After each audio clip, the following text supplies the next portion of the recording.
Assalamualaikum and a very good morning, ladies and gentlemen. We will now begin our session. On behalf of the Malaysian Institute of Accountants MIA, I would like to warmly welcome you to the MIA Train the Trainers 2025 workshop. My name is Nura Atika from the Competency Framework and Development Department at MIA, and I will be your host for today. First and foremost, thank you all for taking the time to join us. We truly appreciate your presence and participation. We hope that through this workshop will be a valuable and enriching experience, not only for each of you as trainers, but also for the students who will benefit from the knowledge, skills, and insight you will pass on. In today's session, our distinguished speaker will be sharing in-depth insight on several key areas: e-invoicing, an overview of Malaysia e-invoicing framework, its implementation, and the practical implications for accounting professionals, tax incentive for ESG and green investment, a timely and important topic covering available tax incentive that support environmental, social, and governance ESG initiative, as well as green technology and sustainable business practice, areas that are becoming increasingly crucial in shaping the future of accounting and finance. These topics are not only highly relevant, but also critical in preparing both trainers and students for the evolving landscape of the profession. Let's look forward to a productive, engaging, and inspiring session ahead. Now, let me introduce our esteemed speaker for today, Mr. Ravi Balakrishnan. Mr. Ravi Balakrishnan is a fellow member of the Association of Chartered Certified Accountants, FCCA, UK, a Chartered Accountant CA of the Malaysian Institute of Accountants, MIA, a Certified Public Accountant, CPA, of the Malaysian Certified Public Accountants, MIPA, and an associate member of the Chartered Tax Institute of Malaysia, ATIM. He worked at PricewaterhouseTax Services, now known as PricewaterhouseCoopers, specializing in taxation services, and later in the commercial sector with diversified global business. He has been teaching for many years and prepares students for professional examinations. He also conducts workshops and seminars on taxation. Currently, he serves as an adjunct associate professor of Taylor's University, Malaysia, and he also an associate of Tratex, Dinesh Rengga and Associates. Without further ado, let's invite Mr. Ravi to start his session. Mr. Ravi, if you are ready, the floor is yours. Yes. Selamat pagi and good morning to all of you. And let's see. Yeah, we've got a huge day today. Now,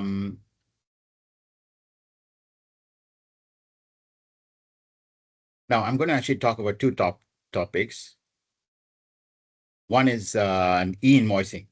Now, in terms of the e-invoicing,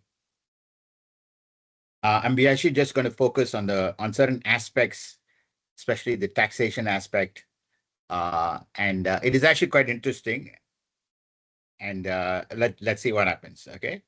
And the next one is actually on some tax incentives on some latest green technology. Okay, so and primarily I'm going to base this on the guidelines and some examples. Okay, so I've actually got a lot of slides, but I think we'll actually just focus on the main items and get the principles involved, and hopefully it gives you a better idea. Okay. Yes. So now basically, I think it's basically a digitalization of the whole concept of reporting and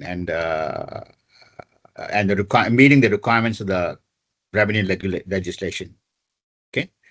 So it's basically a system where they ensure that everybody is going to report, and if you don't, then you may not be able to, you may not be able to escape, and you may not be able to claim certain deductions. Okay. But in the process, they have taken a a huge task. It's quite a huge task. Okay, so the first, so here we have this a supplier and a buyer, right? A customer. Okay, so this whole IT system that's set up by e-invoicing is basically a clearance model. Okay. Now they don't actually have to. They're not asking us to issue any invoice to the RB first, but they actually want some information. So they're using systems for it, and it's very IT based. Right? Like I said, the app word should be digitalization of reporting requirements. Okay. So this is basically a clearance model, right? And it actually has a requirement for the supplier or the person who carrying out a business uh, to make certain submissions. Okay, but what I notice is the information uh, that has to be submitted got 51 fields, so approximately 50 fields. And I want to actually go through some of them. I won't be able to go through all, but with that information, we will be able to understand the whole system. I mean, you would have actually seen this in your guidelines and other courses you have done before. But I found it quite interesting to understand why is it that I need to actually have 51 fields to submit to RB before I'm carrying on my business, right? I need to be focused on making money, looking after my employees, and suddenly now you want me to do something extra, okay? But it is actually a very good idea to do it, right? I believe there'll be less headache, and in terms of tax audits, I think it's going to be much smoother. Okay. So one word they've actually used is this word called validation. Okay. So we will try to see what it means. So validation is important. Okay. So there's this bunch of information you're going to submit, and then there's validation. Okay. And then upon the validation by the revenue, the vendor is actually required to have a QR code. That's going to be very interesting. That's also going to be interesting. Okay. So there's a QR code. So once validated, QR code, and with that information, anyone can access, the basic details you want.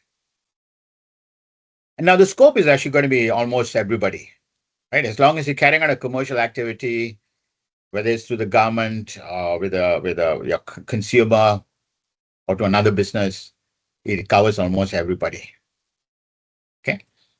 So clearly, the RB wants to track the businesses transaction to see whether they are receiving income, and if they're receiving any type of revenue, it's going to be reported. And if you're going to incur an expense, then the person who's receiving that income also is going to be monitored. Okay, so it's actually very, very, very comprehensive. And I actually also got information that even countries like the UK, they also do things. So they're learning from Malaysia. But I think they've got a very unique system, and almost all governments are can't do it, right? Like in places like India, they have this tax deduction at source, right? Or I think it's called TDS.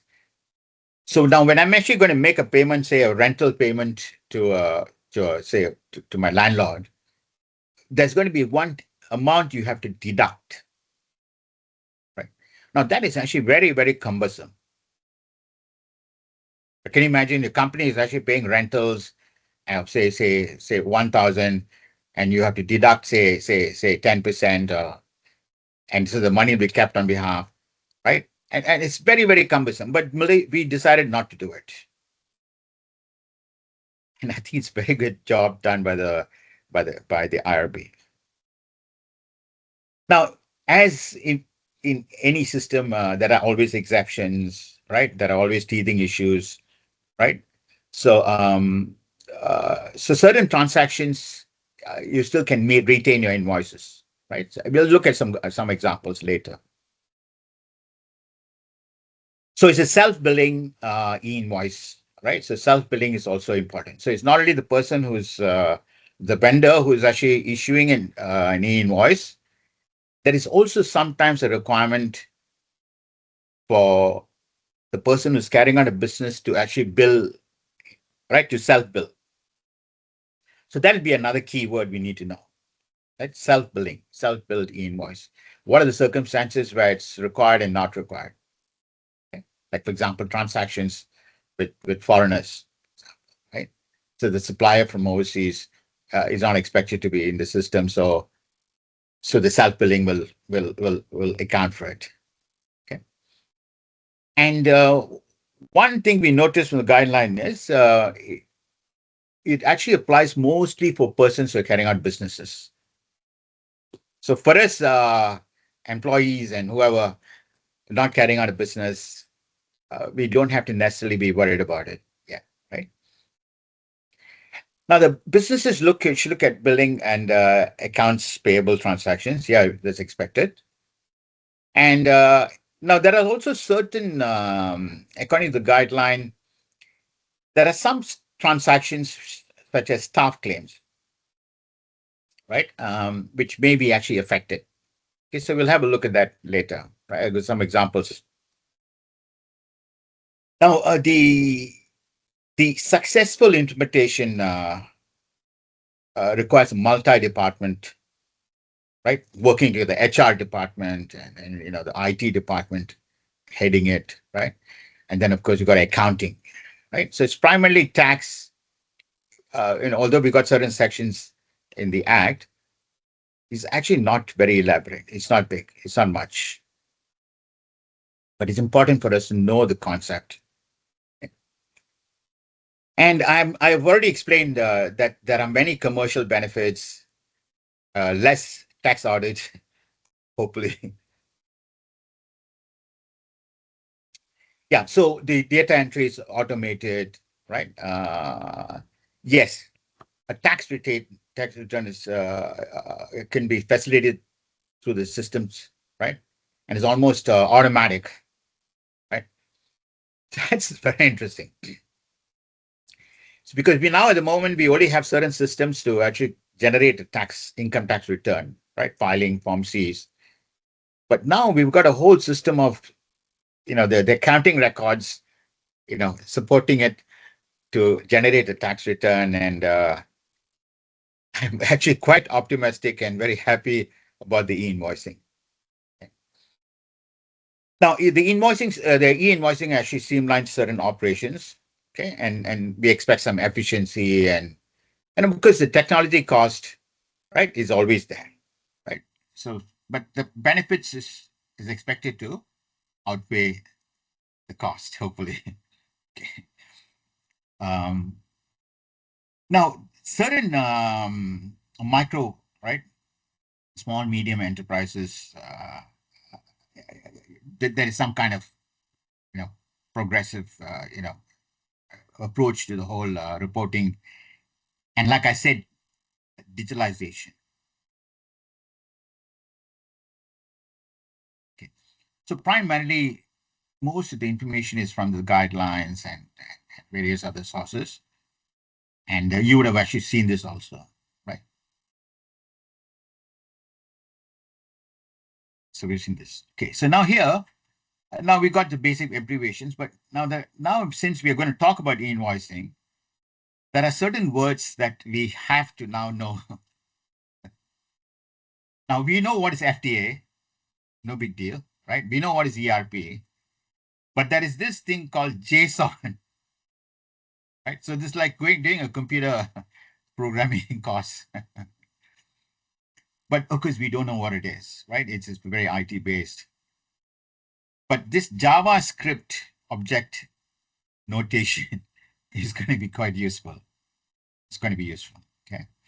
I mean, although we're not going to know what the system is, but when the guideline is talking about it, we have an idea what it is. Right? Then there's this software development kit that is quite often repeated and mentioned in the guideline. Software development kit. Then there's this funny word called universal business language, right? And there's a version for it, right? UBL.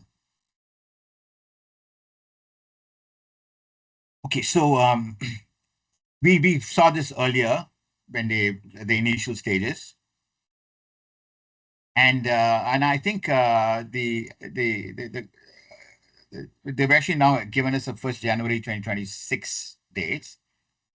So taxpayers with an annual turnover of revenue of more than 500 and up to 25 million, we've got a 1st July coming up. So the due date would be, the implementation due date would be 1st July, right? And the IRB has mentioned that we don't foresee many issues, but they've decided to extend the due date for taxpayers with an annual turnover of or revenue of up to 500,000 up to 1st January 2026. Okay. So it looks like it's no choice in the matter, and I'm convinced, although I don't do business, but I'm convinced there's going to be a positive benefit for businesses. Okay, just that you have to take your tax consultant and your IT consultant for a lot more lunches. Okay, so now in terms of the turnover definition, they pegged it or they benchmarked it to a financial year ended 2022. Okay, or you can actually refer to the income tax returns of 2022. And for new business, no issue. You can actually look at your turnovers. Now, taxpayers with the audited financial statements, right? So it's based on the annual turnover or revenue stated in the statement of comprehensive income in your financial year 2022. So they pegged it at 2022. And of course, for those without the audits done, then you can actually base it on the tax return, right? The income tax return. Okay. Now, for new businesses, right, or operations commencing from 2023 or to 2024 with an annual turnover of say more than 500,000, the implementation would be 1st July 2025, right? And up to 500,000, e-invoice implementation is 1st January 2026. Now, for new businesses or operations commencing from the year, right, 2025, the implementation date is going to be 1st January 2026 upon the operation commencement date, right? So we noticed that they've used certain basic concepts for tax to be used for e-invoicing, right? I want to actually focus on those. I want to focus on that. Okay. It's quite interesting. Now, MIA is India Bahad is a manufacturer, right? And the financial year in 2022 audit account shows annual sales of say 21 million. So MIAs won't be able to escape, right? So e-invoicing is applicable to MIS in Bahad as a manufacturer, and the implementation is 1st July 2025, right? Which is around the corner. Then there was this example given to us for change of accounting year. Okay, change of accounting year. So let's say, for example, there's this company, right? It's got an accounting on 30th June. Okay, and they changed the accounting from 30th June to 31st December. Okay, so now the new accounting period is going to be for 18 months. Okay, 18 months. Okay. So based on the financial year audited accounts for 18 months, they've actually done a prorating, a very simple prorating. Okay. So that means, so based on the financial year 2022 for 18 months, the annual sales turnover is say 60 million. Then we will just take a 12-month average, right? But taking the 60 million for the 18 months, and then you just prorate it based on 12 months. Okay? And that should give you a 40 million. And of course your confirmation, right? Your confirmation.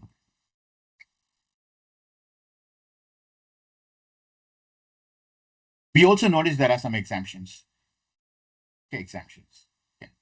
So we are consumers. Consumer is always the king. Why? Because we have to keep on paying. So we are given the benefit of not uh, involved in e-invoicing. Okay. So individual is not conducting business.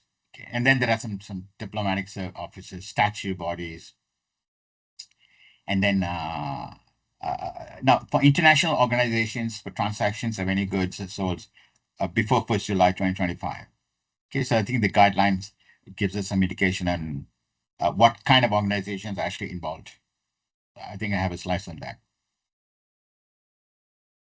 And now taxpayers is an annual turnover or revenue of less than 150,000.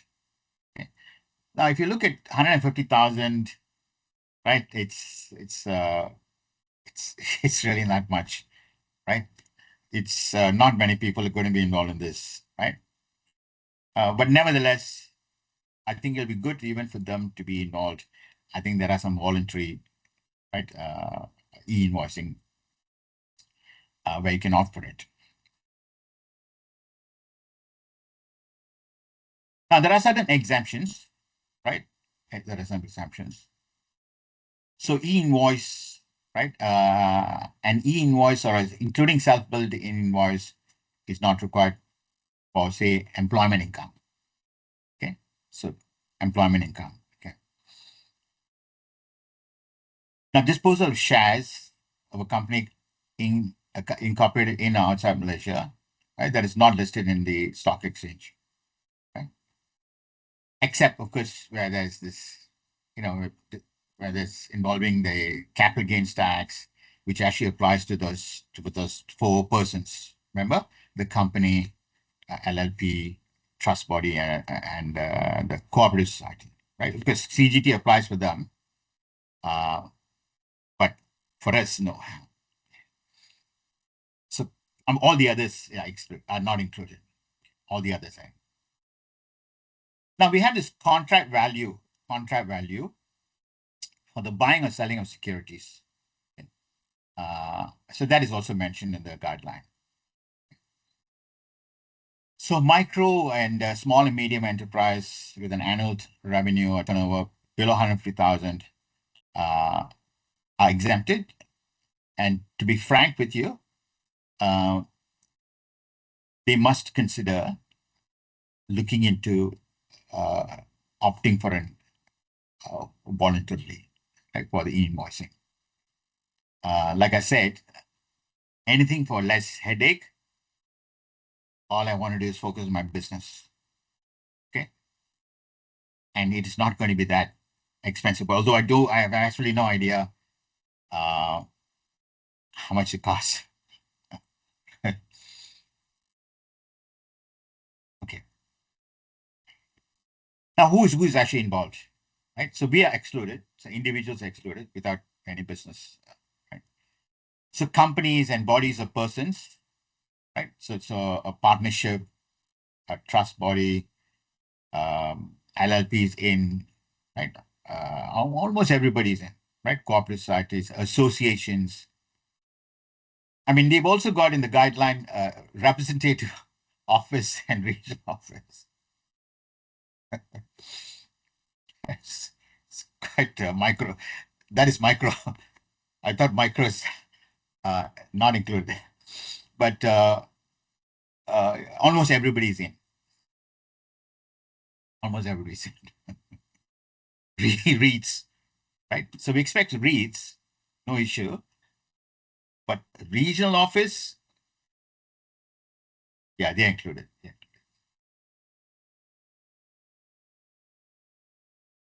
Yes. Now, the transactions, they've actually categorized into debit notes and credit notes and also refunds. So almost all the commercial transactions are caught, right? Including invoices. Okay, invoices. So debit notes, credit notes, even for refunds and for invoices, right? Remember that word validation.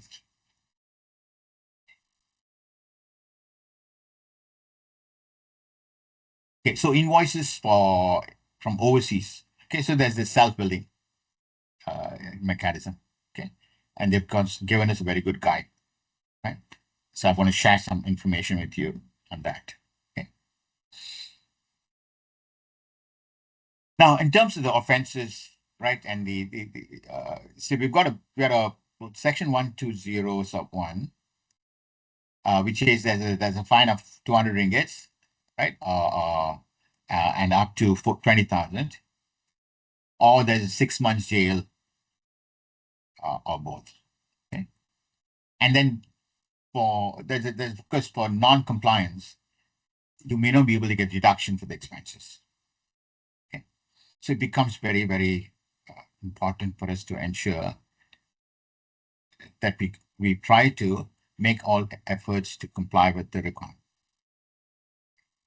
to comply with the what do you call it, the e-invoicing. E-invoicing.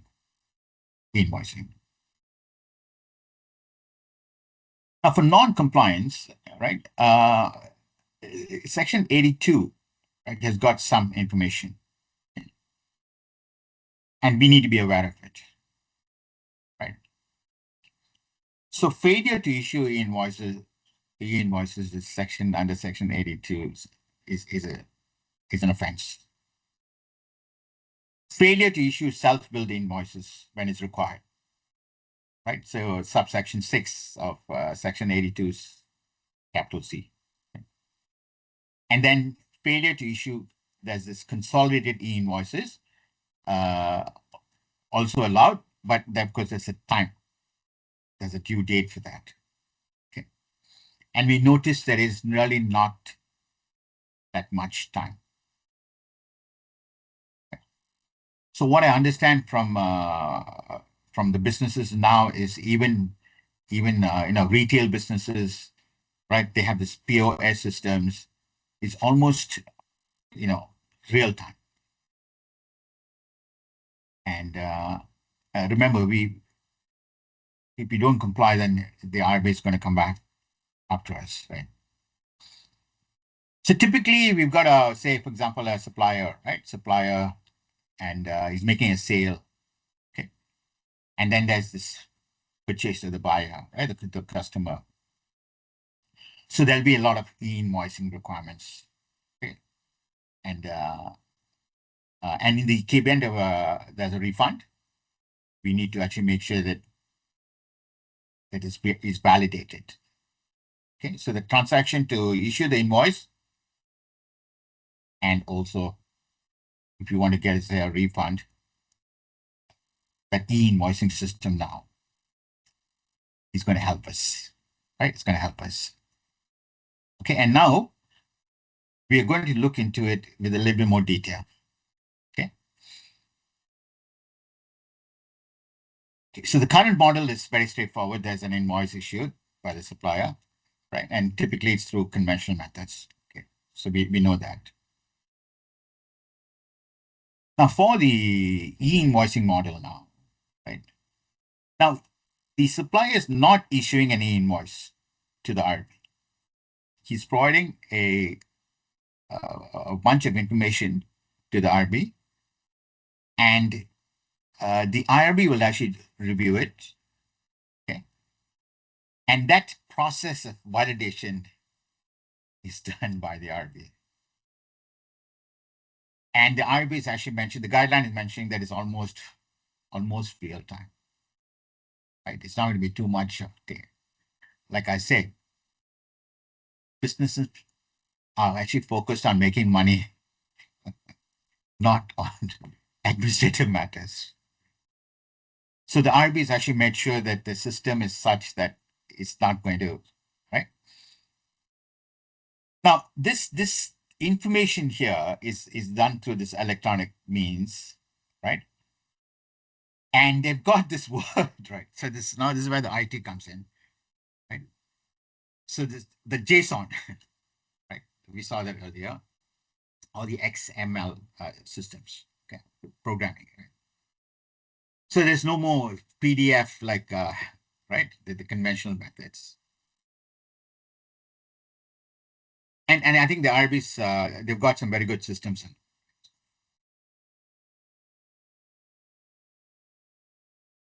Now, let's say, for example, the information is not sufficient. Right? Let's say your format is not correct. They say you actually used the wrong rates. Okay. Then there'll be a rejection.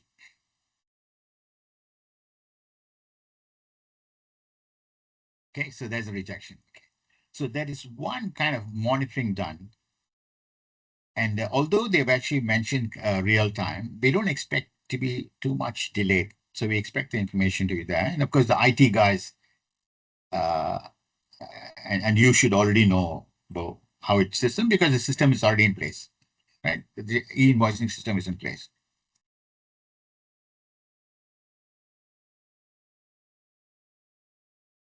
Okay, so now the supplier resubmits the details. Okay, they submit the details, and then the RB validates it. So that validation is important. Nothing happens without the validation.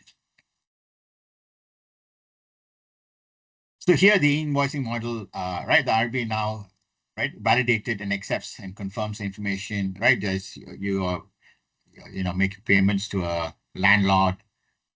We want to know his information.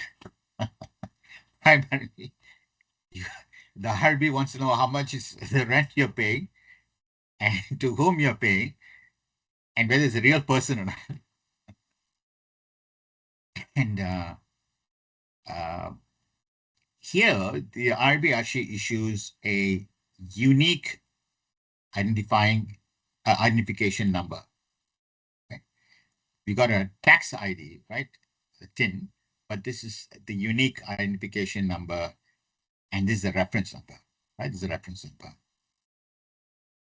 Now, the RB, of course, if they have the information for the buyer, then the RB will inform the buyer about this transaction.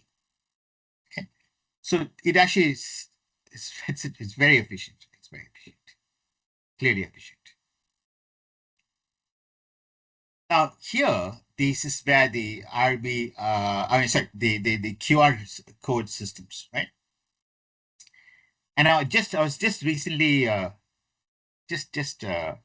think yesterday or this morning, this QR code was actually invented by a Japanese, I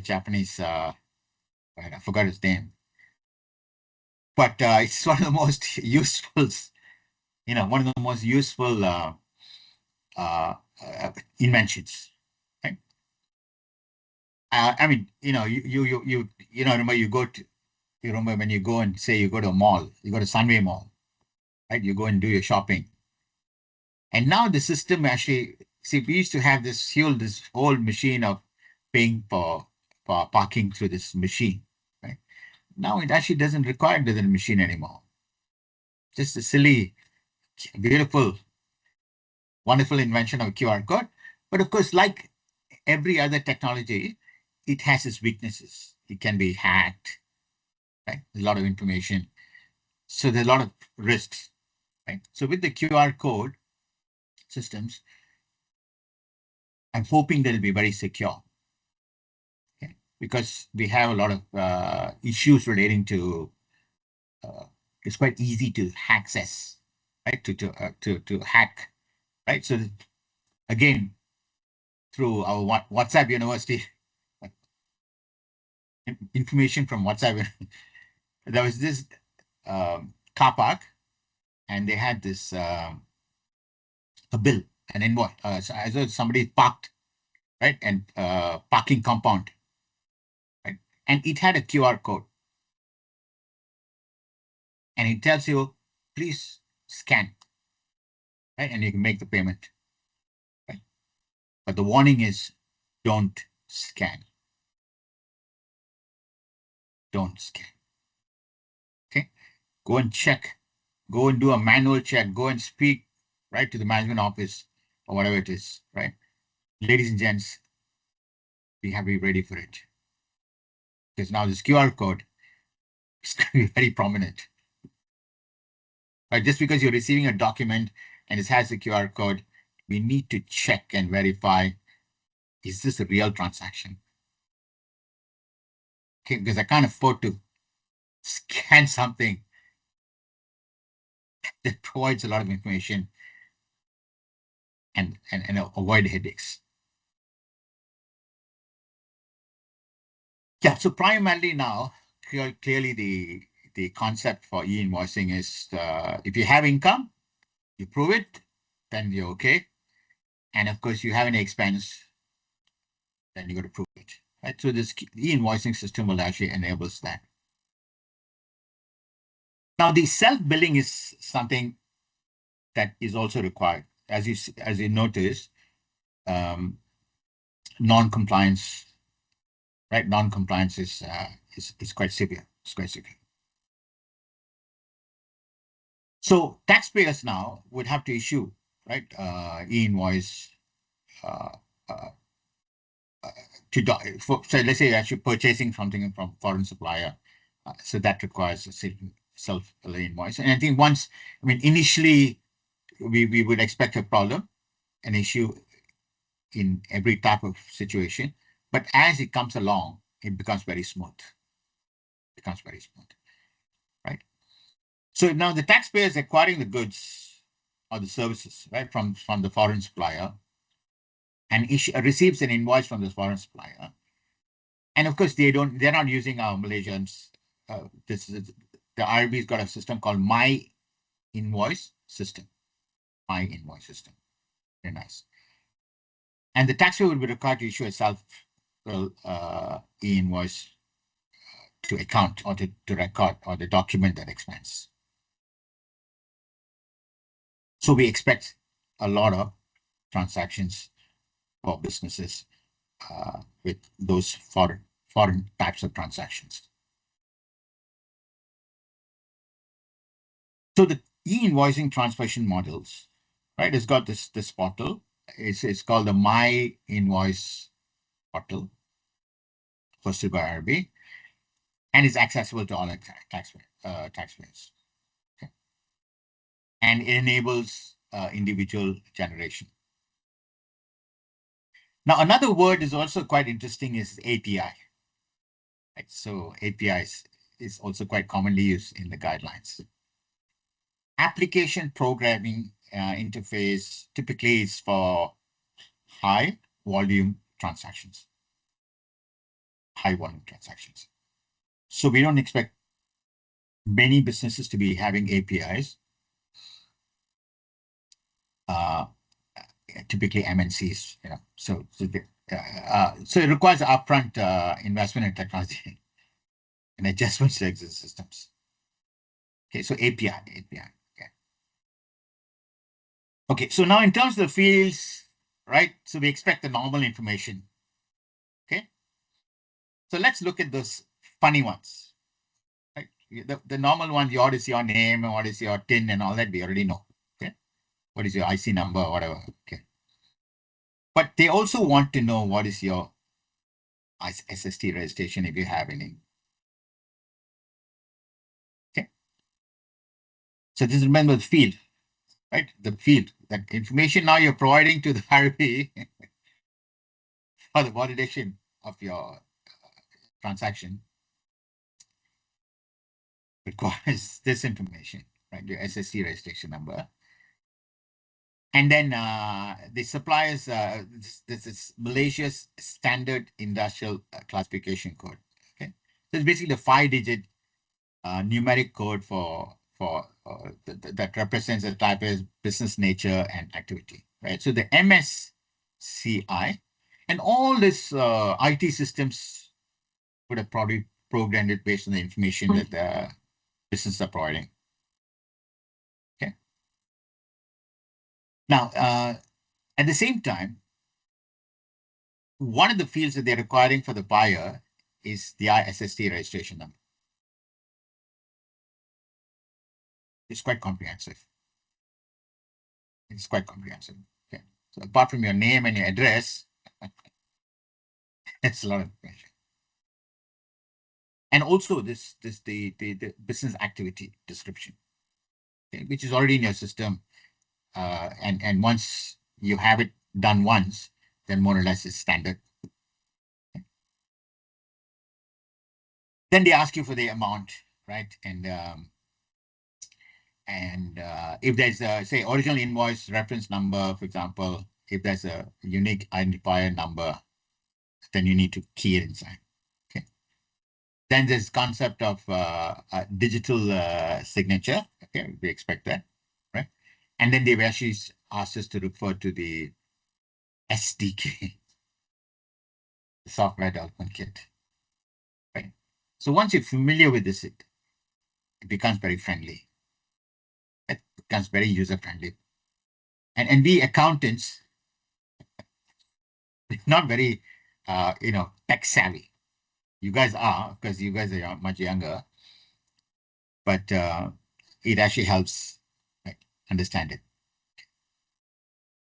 Now, if there's an invoice currency code, okay, so a specific currency that is used to represent the monetary value, they've actually mentioned under the FAQ that it doesn't have to be in RM. Doesn't have to be in Ringgit Malaysia. It can be in foreign. So if your transaction with, say, a foreigner, foreign business, then it can be quoted in a foreign currency. Okay, so the guidelines of the FAQs can clarify it. Okay, nothing fantastic here.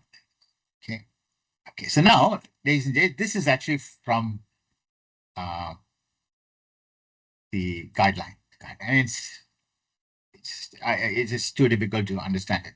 Okay, but once we understand it, ladies and gents, once we understand the basic concept, it's very, very, very efficient and better, very, very useful. Now, I'm not going to rely on this. I'm just actually going to break it down a bit. Okay. So here we have the issue in invoice number 1. Then there's this validation.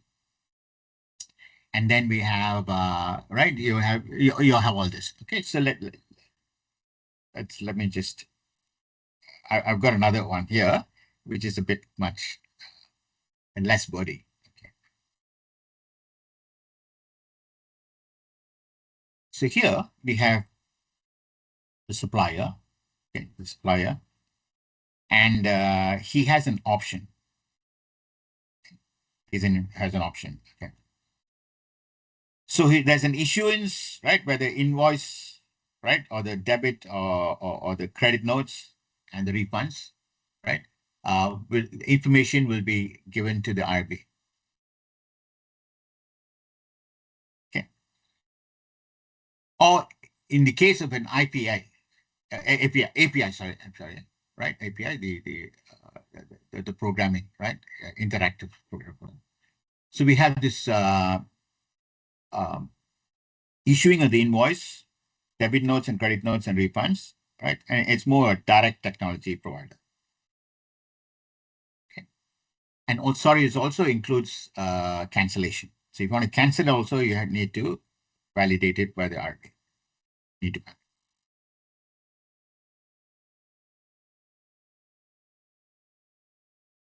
Okay, so here we have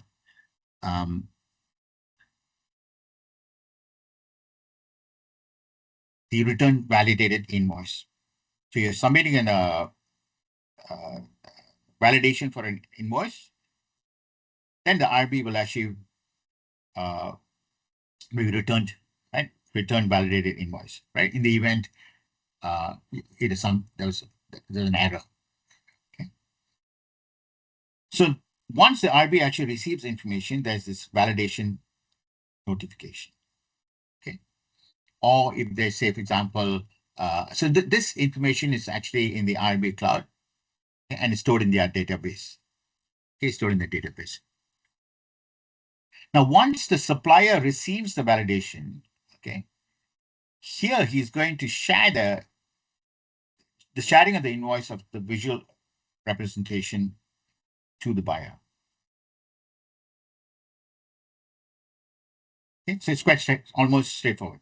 Supplier is dealing with the RB, and the RB is responding, validating, and then the supplier is now dealing with the buyer. Okay, so the buyer has also got information. Now, in the event there's a rejection, of course, that notification will be done by the RB, right? So, and then because there'll be a resubmission. Okay. And here the request for rejection notification is done. Okay. Or if there's a cancellation notification, you're canceling something and the notification is done. So the information is actually stored, right? And this information is accessible through what we call the dashboards. Typically, it's very common now in almost all our systems, right? In our MIA, we've got a dashboard. So it's almost similar to what is happening here. What is the status? What is outstanding, right? What is already submitted? This is almost standard. Okay. And I find it very, very very useful. Okay. Now this workflow is done via the My Invoice portal for small businesses, not technology based. Or if you're going to use an API, that'll be the high volume. Okay, high volume. So far what we understand now is submission of this invoice, DN, CN, right? Refund or then there's validation. Then there's notification to the buyer, right? That's why the QR code is there. It's pretty efficient,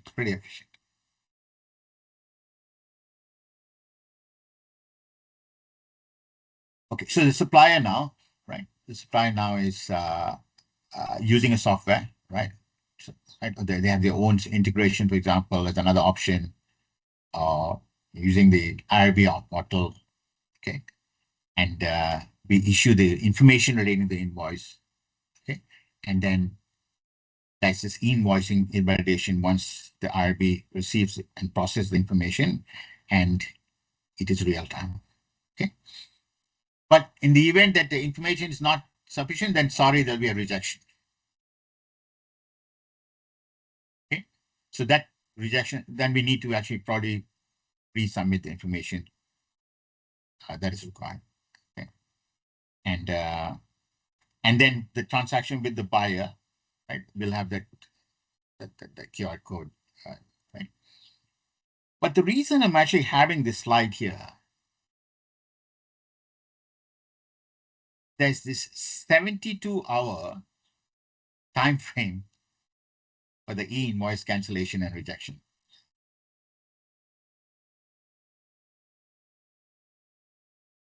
Okay, there's 3 days.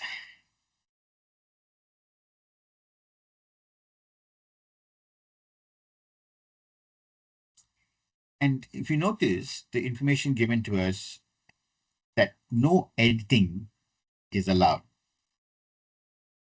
after verification by the LHDN.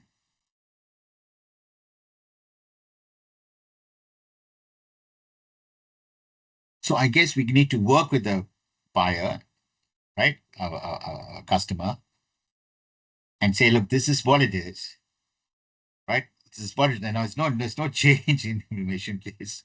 You don't expect me to go back to the RBA after 72 hours, 3 days, right, and go to the RBA and also. So getting it right the first time seems to be the message from the IRB. Better to get it right at the first time, ASAP. Avoid all the silly rejections and right misinformation. That means that the information is not correct. Okay. But that is within our control. We need to make sure that our employees, the relevant employees, have right, and we work very closely with the IT department.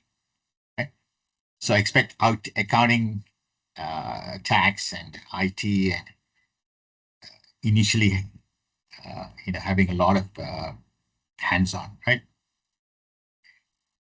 I noticed that GST also was something similar, but it is not as dependent on technology and interactions with the IRB, right? So even when we had GST, also we needed to have a good a tech support, right? Technology, equipment, and stuff, right? Software programming. But we notice that this is much, much more. It's much more. Okay. Now, we also noticed that the supplier is also now sharing the invoice to the e-buyer. And also, the IRB is also providing information to the buyer on the transaction because they've actually got the information on, what do you call it, of the buyer. It's very, very interactive. Now, can you imagine? Let's pause for a while. Let's pause. Let's say, for example, I'm a manufacturer. I'd say I can't. So I have a minimum of say transaction of say 1,000 transactions a day. Right? So so that volume is quite high, right? So we expect the system to be fully utilized. It's going to be very busy, right?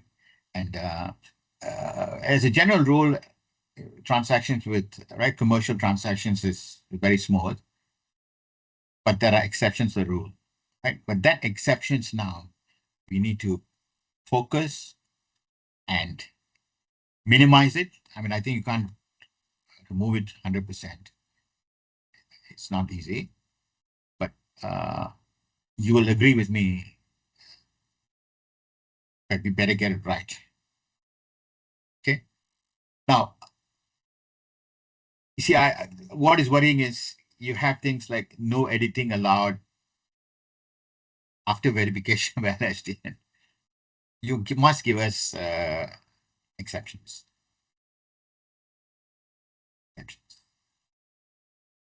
Okay. Especially the initial stages. Okay. These are kind of things that kind of worries businesses. Okay, so here we have, right? So now more or less, now we have this, right? We understand more or less what is happening. Okay. Okay, supply is actually issuing information to RB. And we saw the primary documents would be invoicing, an invoice, debit note, credit note, or a repayment. Okay. Or if you request for a cancellation, for example. And we use the My Invoice portal. Once the return is, remember, we are not providing or sending the e-invoice to IRB. Okay? We are only providing the information relating to the invoice. Information related. And here in this case, once it gets validated, oh, it's very good news, because the RB is not going to ask us about this information during a tax audit. Okay, so there may not be a need for tax audits. What wonderful news.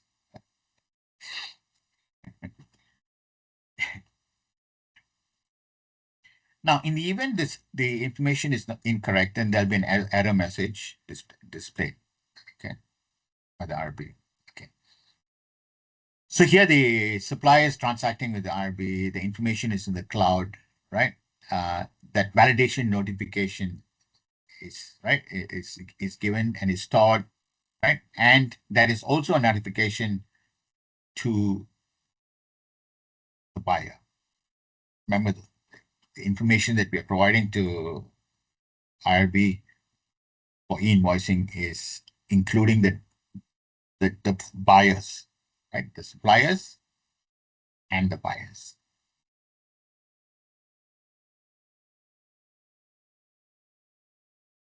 Let me just check. So when they're providing the information, yes, we're providing the supplier's TIN, okay, the tax identification number, and the buyer's TIN also. Okay, and of course we expect the buyer's email to be there. So that allows the information to go to the buyer.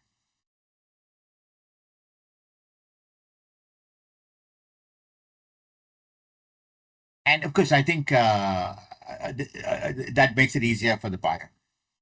Okay. Now, for the sharing of the invoice or the visual representation, it is actually given to us, right? And that is where we have a QR code. And I think there was one image given to us of a typical invoice. Right? I don't want to include inside here, but typically the invoice will have a QR code. Now, let's say, for example, the supplier wants to request for a rejection, okay, or a cancellation. Okay, so they submit, they go to the process, provide the information, and the RB will actually be right, and they'll notify the buyouts.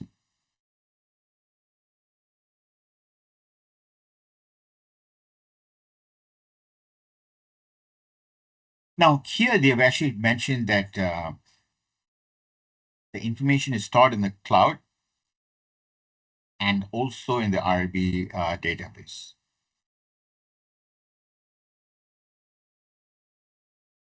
That's quite amazing. It's quite, it's very interesting. Now, the information relating to the status, right? The reportation, right? So it's actually given to us in our dashboards. Like I said, most systems have this dashboard systems. So it actually tells us the status, okay? And we expect everything to be smooth.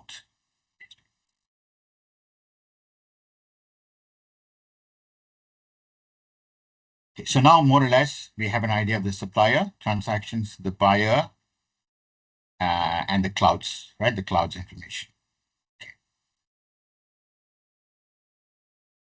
Now, if you're now referring to API, right?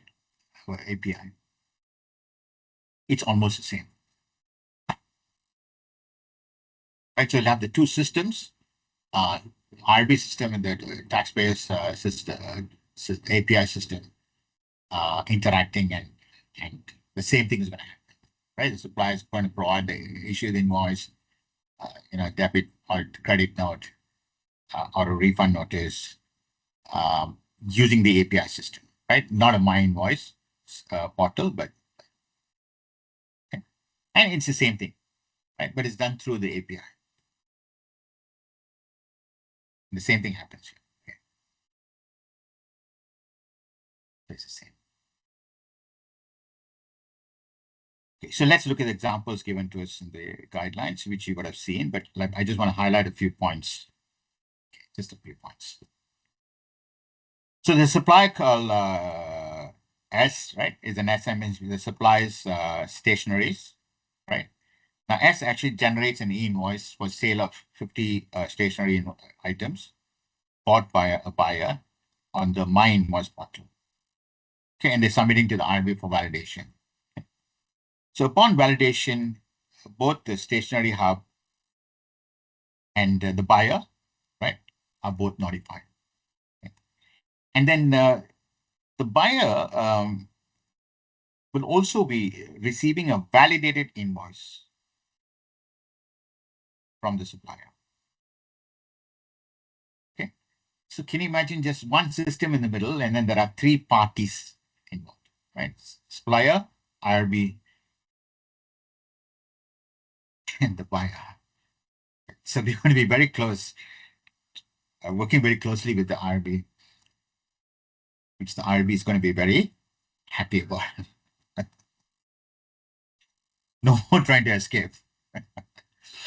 Right? So far, you always excluded the IRB when you're transacting with the buyer. And now you have somebody standing over you, or sorry, not over you, standing next to you when you're transacting with the buyer.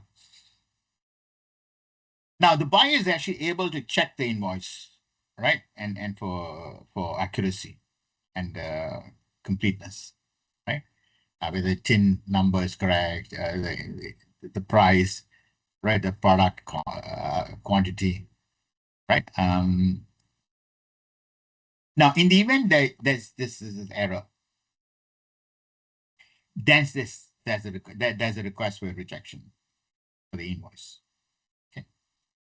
Now that one is the one they're referring to, is where you need to do it within 72 hours. So basically expect that we need to do it immediately. Okay. So for Mrs. Kim, who's buying this once a month,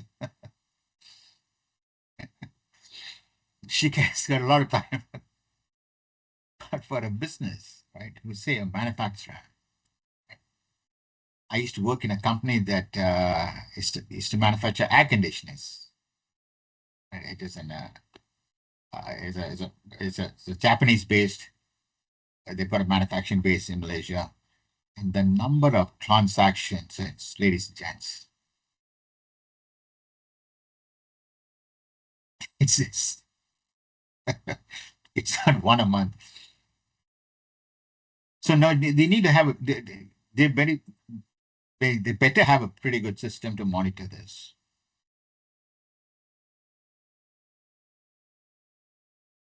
Right? They've had to have a system. Right?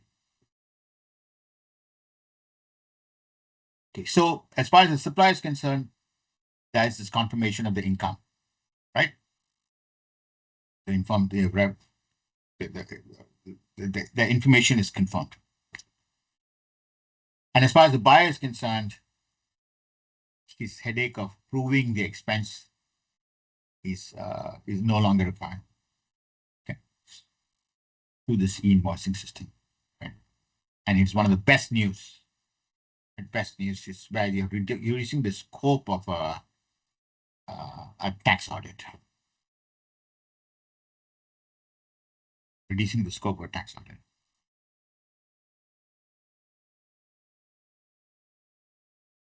Now, what is where the is where there's an additional requirement is the self-built e-invoice. Okay. So so individual taxpayers are not conducting a business, for example, or foreign suppliers who does not use a RB system. Okay.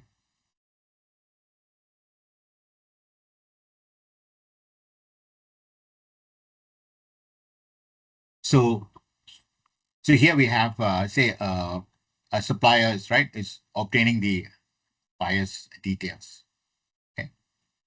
and the supplier issues and validates an e-invoice, right, with RB. Okay. And then, right, so there's an interaction with the RB first, and then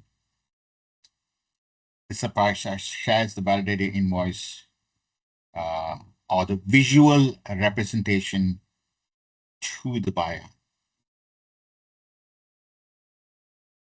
Okay.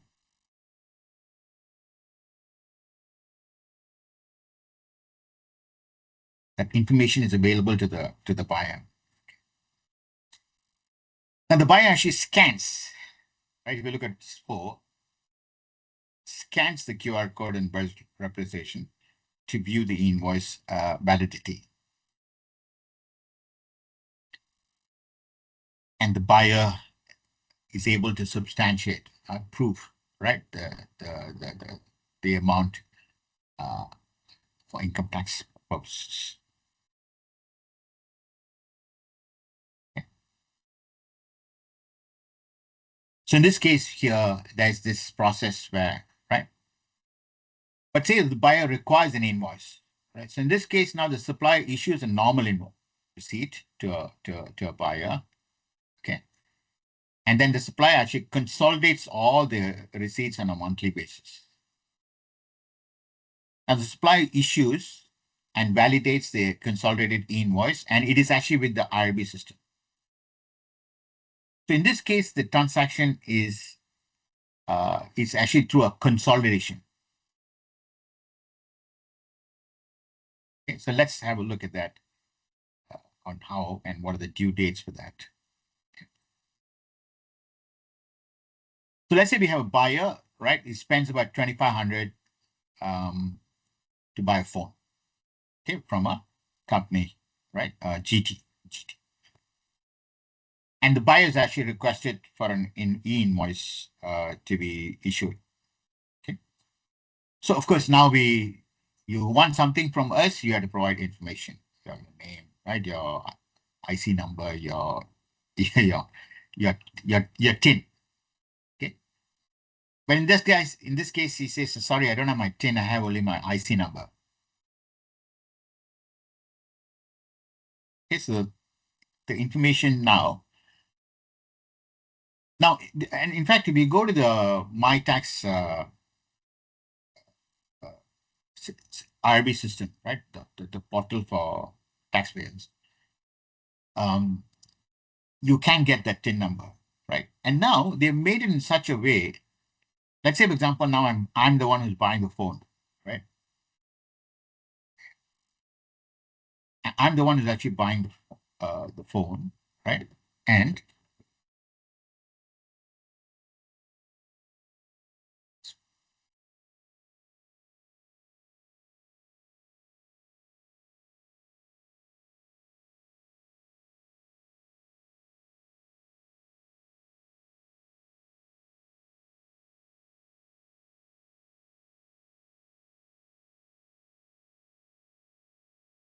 so I'm the one who's buying it.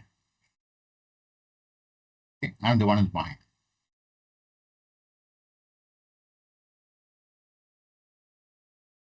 And let's say, for example, I don't have my TIN. Okay. Now, it is in fact possible to actually request for a TIN number almost, as soon as possible, right? They made it so efficient.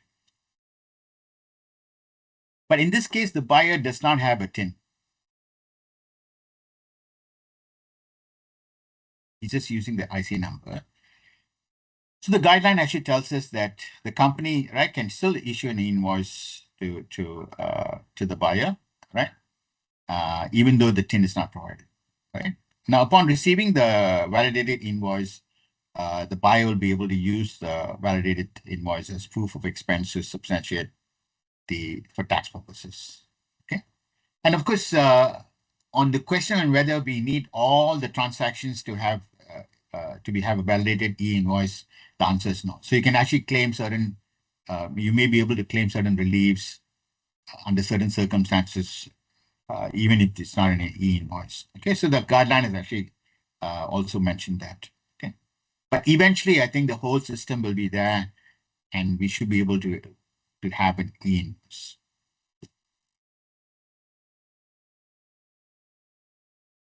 So here is an example given to us in the guideline. All right. So in the information here has got an amount, right? And the details of the product. And there's this amount before tax, excluding tax. So one of the fields that they are requested in the the information is required to be furnished to RPE is information relating to tax amounts, right? So you may have a tax amount inside here, right?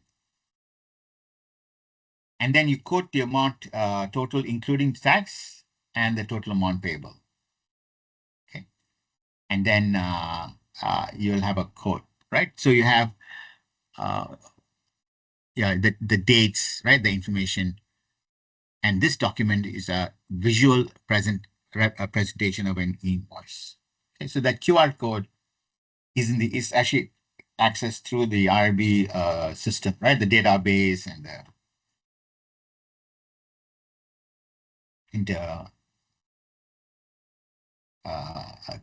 the clouds, right? And if you look at the information here, we have the supplier's TIN given to us. The buyer doesn't have a TIN, it doesn't matter, but it's a matter of time for him to get it. I don't think so you can stay too long without getting a TIN. And I noticed that you also have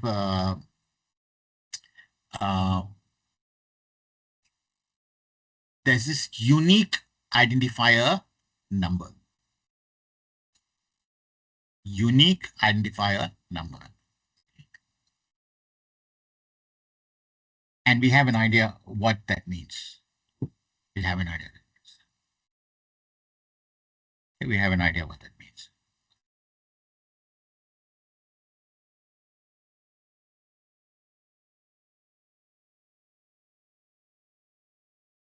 Very, very, very interesting. Now I've got some examples, and let's focus on some. Okay, this way, right? And then later at about 10:30 we have a short break. Okay, we have a short break. Okay. So let's say, for example, there's this mart, right? This hibiscus mart, right? It's a retailer, and it's got two branches. One is located in Penang, and the other one is in KL. Okay. So the number of transactions, right, with normal receipts for the retailer, right? In the Penang branch is about 500 transactions amounting to about 25,000, and in KL is about 2,000, amounting to about 65,000. Okay. Okay, so in this case, it's not possible to actually generate the information now, right? So in this case now, within 7 calendar days, right, after the month of, right, of the month where the transactions are involved, okay. So in this case, if it's for October, right, from 1st October to 31st October, then it'll be within 7 days of, so there'll be, yeah, so that's a high volume transaction. Okay. Okay, so now, so I've got 2,500 transactions. Right, I've got 2,500 transactions. Okay, so let's see what happens to us. What happens?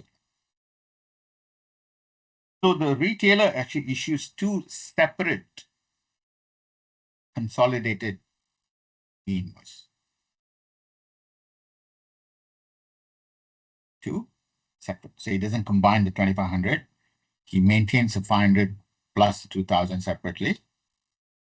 And after, right, so after aggregating, right? After aggregating the total sales from each branch, right? So one invoice from Penang branch and another for the KL, right? For the KL branch and its corresponding sales for each branch. So the retailer actually consolidated the sales, right? Sales representing each receipt number chain as a separate line item. Okay. And the retailer is required to include all the receipt reference numbers that made up the total sales and descriptions field for the relevant branch. Okay. The description, which is here.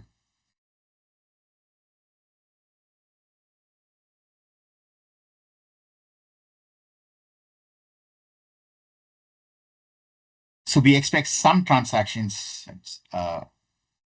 where we will not be able to get the information immediately. Right? It actually requires, say, dealing with a retailer, for example.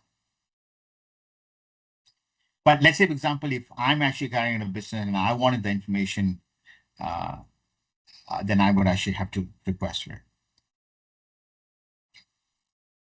So in this case now, the information relating to the supplier is here, right? In our typical e-invoice. The buyer's TIN is installed here, right? The description for each line item. Okay. The description before you. And if there's any tax involved, then you've got to state it, but in this case, it's none. And then there's a QR code.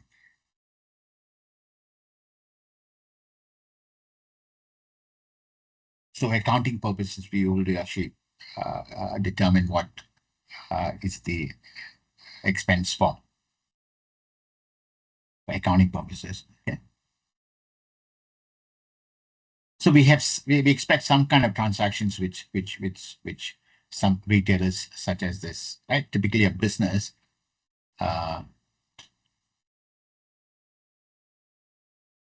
will definitely have transactions with such kind of retailers.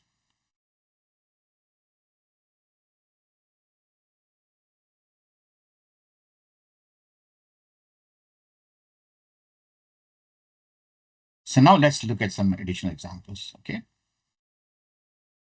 So let's say, because, for example, now there's this restaurant, okay? So the restaurant.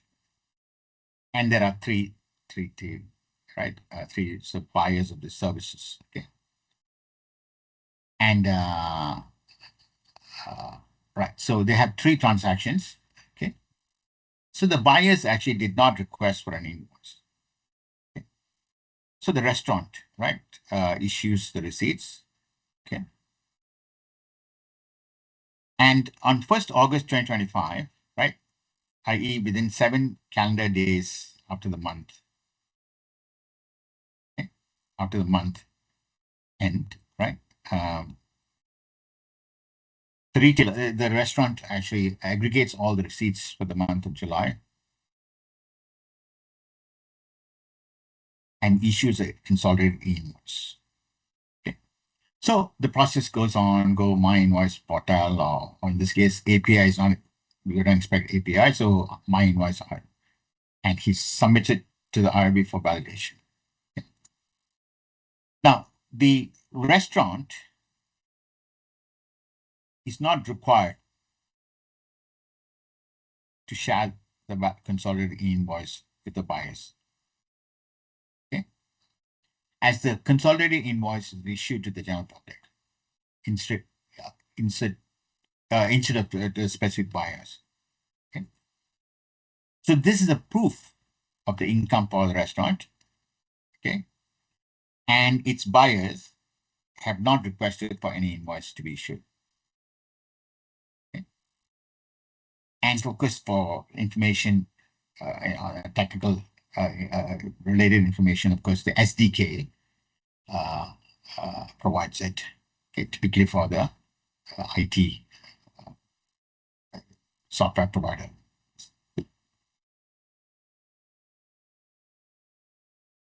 So here the restaurant is actually complying with the requirement for e-invoicing, where I need to validate, right? And once it's validated, my income is confirmed, right? So this restaurant now has to validate all its income.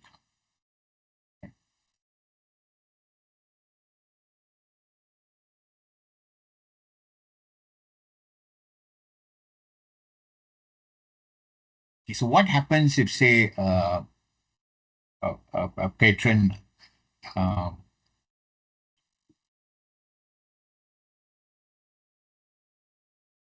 pays cash and says, I don't want an invoice, right? So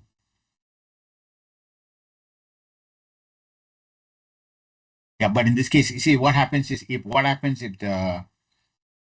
the patrons, right, is not requesting for an invoice, because the problem, the issue, the issue is, if, say, for example, I'm actually now working for my company and I'm actually having a dinner with my, entertaining my customers, right? So I will be requesting for an invoice. And that income is confirmed. Okay. So the amount that I paid, because I need it for my filing, for my claims, right? My claims, I need it. So the company is actually going to ask for an e-invoice. So definitely that information is going to be available, right? And it'll be in the database. So let's say I paid 1,000 ringgit, that 1,000 ringgit is confirmed. But what happens if those people who are not requesting for invoice, right? So that income will be actually, of course, eventually be captured.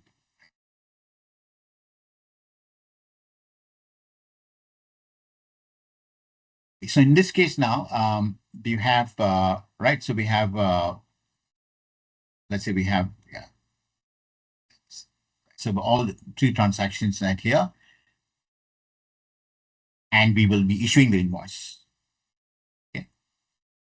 So in this invoice, you will notice here that it's a typical normal invoice, a normal invoice. It has an service tax amount. So if when we look back earlier on the fields required for submission to IRB for validation of e-invoice, they did ask us if there was any tax. Okay. And they were actually referring to information such as this service tax. So that information will be actually provided to the IRB, right, for validation purposes, right? Because the restaurant needs to actually get the confirmed their income, right? So that's why you need to provide service tax information, claim your service tax.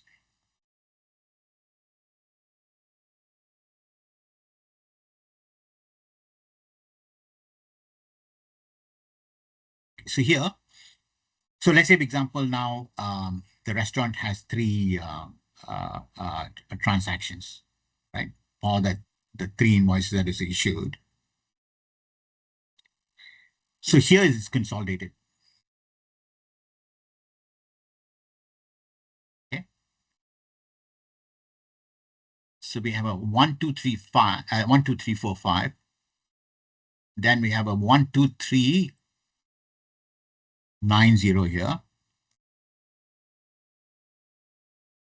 And then we have a 1, 2, 4, 4, 2 here. Okay.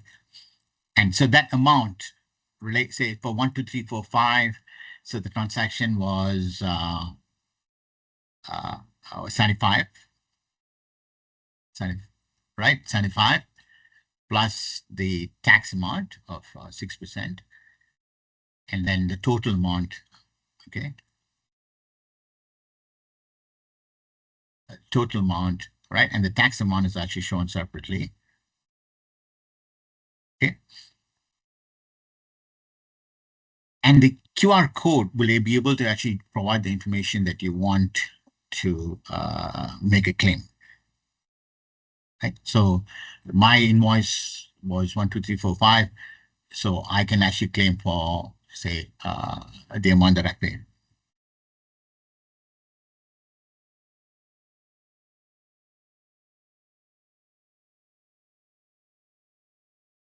Now, going back to the same example, now let's say one of the buyers, okay, decided to make a request for his e-invoice for his meal, right? So let's say his receipt number was 12442, which is for 445, right? Totaling 153. Okay. So he's now going to decide to request, right, for his meal on 21st July, right? So now he gets in touch with the restaurant, right? And he's now going to ask how to convert his receipt to an e-invoice. So as the restaurant has already provided a web portal and a mobile application for this purpose, the buyer, right, visits the web portal and mobile application and provides his personal details to obtain the invoice. Okay? And the request on the issue, right, the issuance of the invoice, right, should be made latest by 31st July of 2025. Okay. So remember,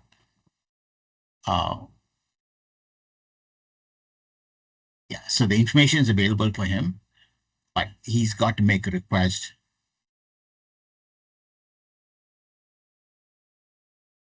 right, on the issue of the invoice within the month of the transaction.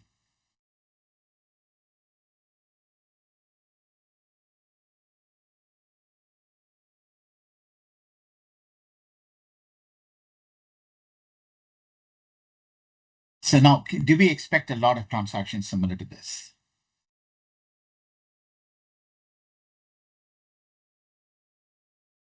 Yes, the answer is yes.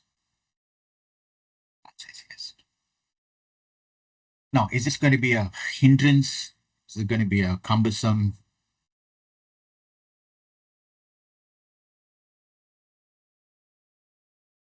See, ideally, I would have actually wanted my issue settled upon making the payment to the restaurant, right? So, I don't want to be actually dealing with it, having a time to actually come back and ask you later and all that. But because of the consolidated invoice, that information is actually only going to be provided later. Okay. So, so the transactions are taking place in July. Okay.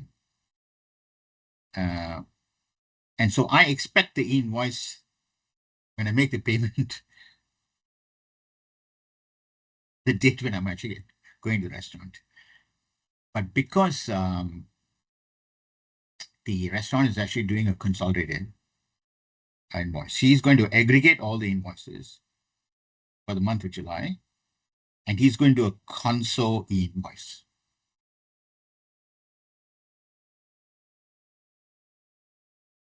So I won't be able to get that information on the date when I went to the restaurant.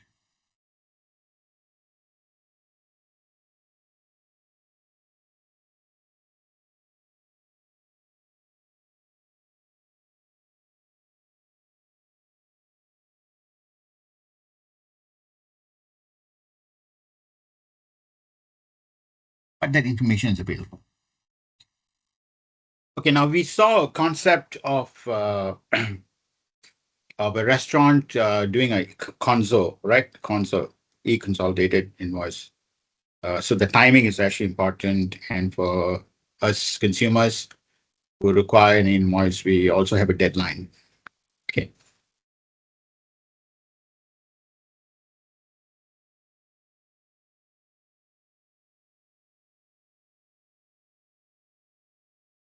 Okay, so here, now let's look at certain type of transactions where we can actually do on a periodic basis. periodic basis. Okay. So financial services, for example, healthcare, we expect a lot. Telecommunications, right? Huge. So these were expected to have or statements of bills on a periodic basis. Okay. Now, so let's look at this example here. I didn't want to go too much of details, and we just want to get a concept of, so I don't want it to be too technical. Um, okay, so a Jenny, right, a buyer of services has been a loyal subscriber of this telco on a postpaid plan. Okay, so the telco is now providing a 10 ringgit monthly rebate for 24 months. So now the service provider, the telco, is now required to include the 10 ringgits monthly rebate in the invoice, where it will be visually presented in the form of a format of statement or bill issued to Jenny along with the monthly plan commitment fee payable. Okay, so they need to recognize the rebate and actually display it and account for it, right? So that we actually clearly. Okay, let's look at another example. So there's this telco issues a monthly statement to their customers for their telecommunication charges, okay? And it's typically done on a previous month. So month of May will include information linked to April, okay? So one buyer, right, one of the customers, right, has requested for an invoice as proof of expense for tax purposes. Okay. Now, the telco has created and submitted an invoice to RB for validation. And once validated, the telco, right, has converted the invoice into the visual presentation form of statement. And then he shares that e-invoice with the customer. And that information is available through that wonderful invention of QR code. So we can actually request for it. And the information is all available. And remember, it's all captured in the cloud, RB cloud and database. And so that shouldn't be an issue at all. Shouldn't be an issue.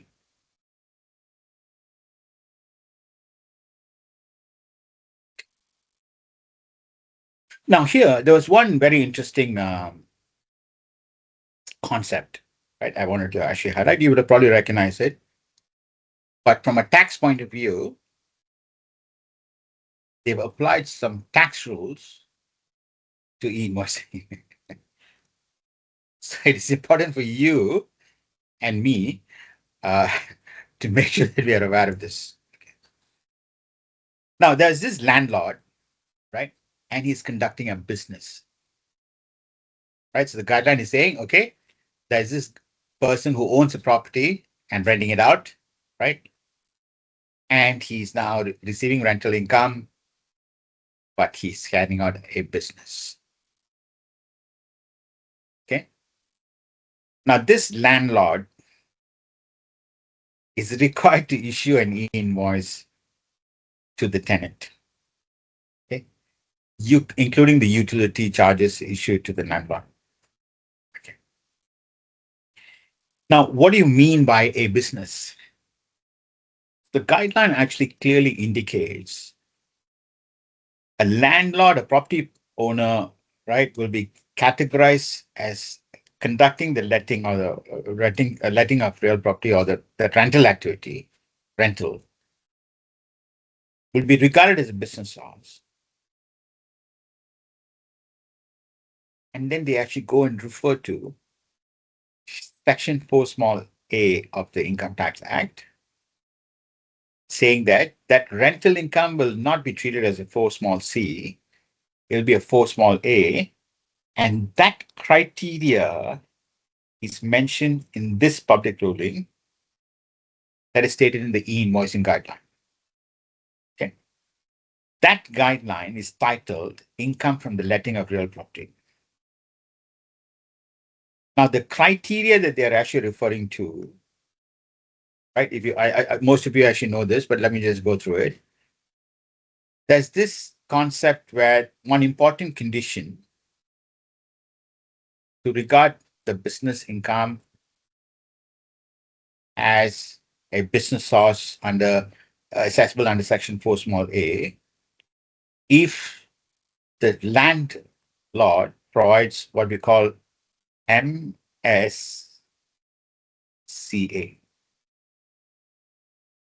Now, this public ruling says that if the property owner, the landlord, is providing maintenance and also support services and also providing it comprehensively and actively,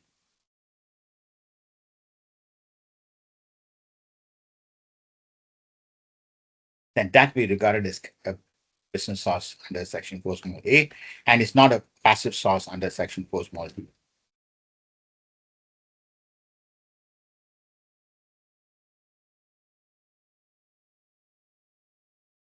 Okay. So if you are a property owner now, and if you're falling under this category, because for tax purposes, income tax purposes, you are going to treat it as a business source income, right? And as you know, if you are a property owner, let's say you own a factory, for example, and you're renting it out, you are normally regarded as a passive source, right? But you get a lot more benefits if you're categorizing it as a business source. Now, what are the benefits, right? You can claim capital allowances because you're carrying out a business source under Section 4 small a. You can actually claim the losses. Okay. And the scope for claim is much wider if the rental income is treated as a business source under Section 4 small a. Okay. But the criteria is not easy to meet. You must do a comprehensive. You're actually you're providing services as though you're carrying out as a business. It's not a passive source, right? Now, if it's under 4 small d, then of course you cannot claim all this. You cannot claim capital allowances. The losses. Let's say, for example, now you own a property and you make a loss. If it's assessed under 4 small d, it's a passive source income, and you can't claim the losses. No, it doesn't make sense to me because you see, I mean, although it's not relevant to e-invoicing, but it is a relevant point. Okay? Sorry, I'm going to digress a bit. It is not relating to e-invoicing. But if I have a property and if I don't carry it out as a business source, let's say my gross income is say 10,000, my expenses deductible is 11,000. 1,000, sorry, you cannot claim, right? So let's say, for example, now my gross income is 10,000 and my deductible expenses is 9,000, right? My insurance, property, quick trend assessment, right? Your maintenance expenses is 9,000. So 10,000 gross minus 9,000. That's 1,000 ringgits, right? Adjusted income and right. Then the RB is very interested in me. Oh, son, you must pay tax because you have to declare, right? Your adjusted income and SI from the passive source income. But what happens if my gross income is 10,000? My deductible expenses is 11,000.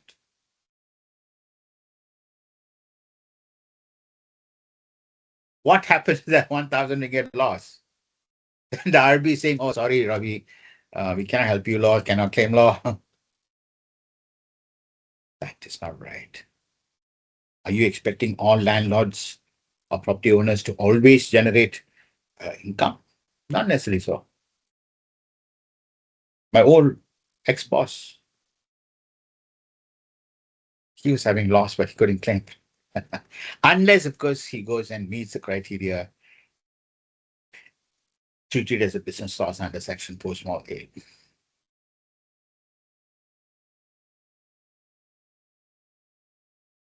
Okay, so we need to consider this, right, and to see whether your income, right, and if it's below or you're exempted, then no need. But if you're not, you are, then you're required, correct, right? You're required to issue an invoice.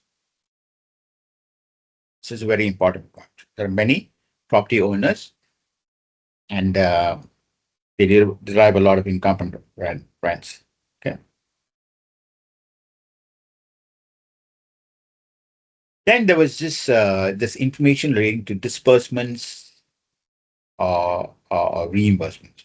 Disbursements or reimbursements. Okay. So generally speaking, they're saying that I mean, for tax purposes, we have something called disbursements and reimbursements. And generally speaking, if it's disbursements, let's say, for example, uh, uh, say somebody's actually is say, let's say a Japanese engineer is coming to Malaysia for a say job, right? And he stays in Hilton, and let's say the company in Malaysia has actually agreed to bear the hotel expenses for the Japanese. Then when we make the payment to say KL Hilton, that would be considered as a direct payment, disbursement. Okay. But let's say, for example, now the Japanese goes back and then he actually issues an invoice to us, uh, that would be considered to be a reimbursement. Okay. But that is more for withholding tax purposes, and we're not discussing withholding tax now. But they've also come up with these guides discussing about disbursement and reimbursement, right? So a complete review of various broad categories of the kind of expenses you're incurring, you can table it and then discuss it. Okay, for invoicing, what happens? For withholding tax, what happens? Okay, maybe there are service tax issues, right? Now, what we can do, right? I mean, we're all trainers here. We're all trainers, right? We don't actually do these jobs, but it is very important to inform, right, the relevant people that the persons who are handling these transactions, the accountant or the account executive, right, whoever it is, to be aware of all these issues. Okay, there are various tax implications. You got e-invoicing implication now on disbursements.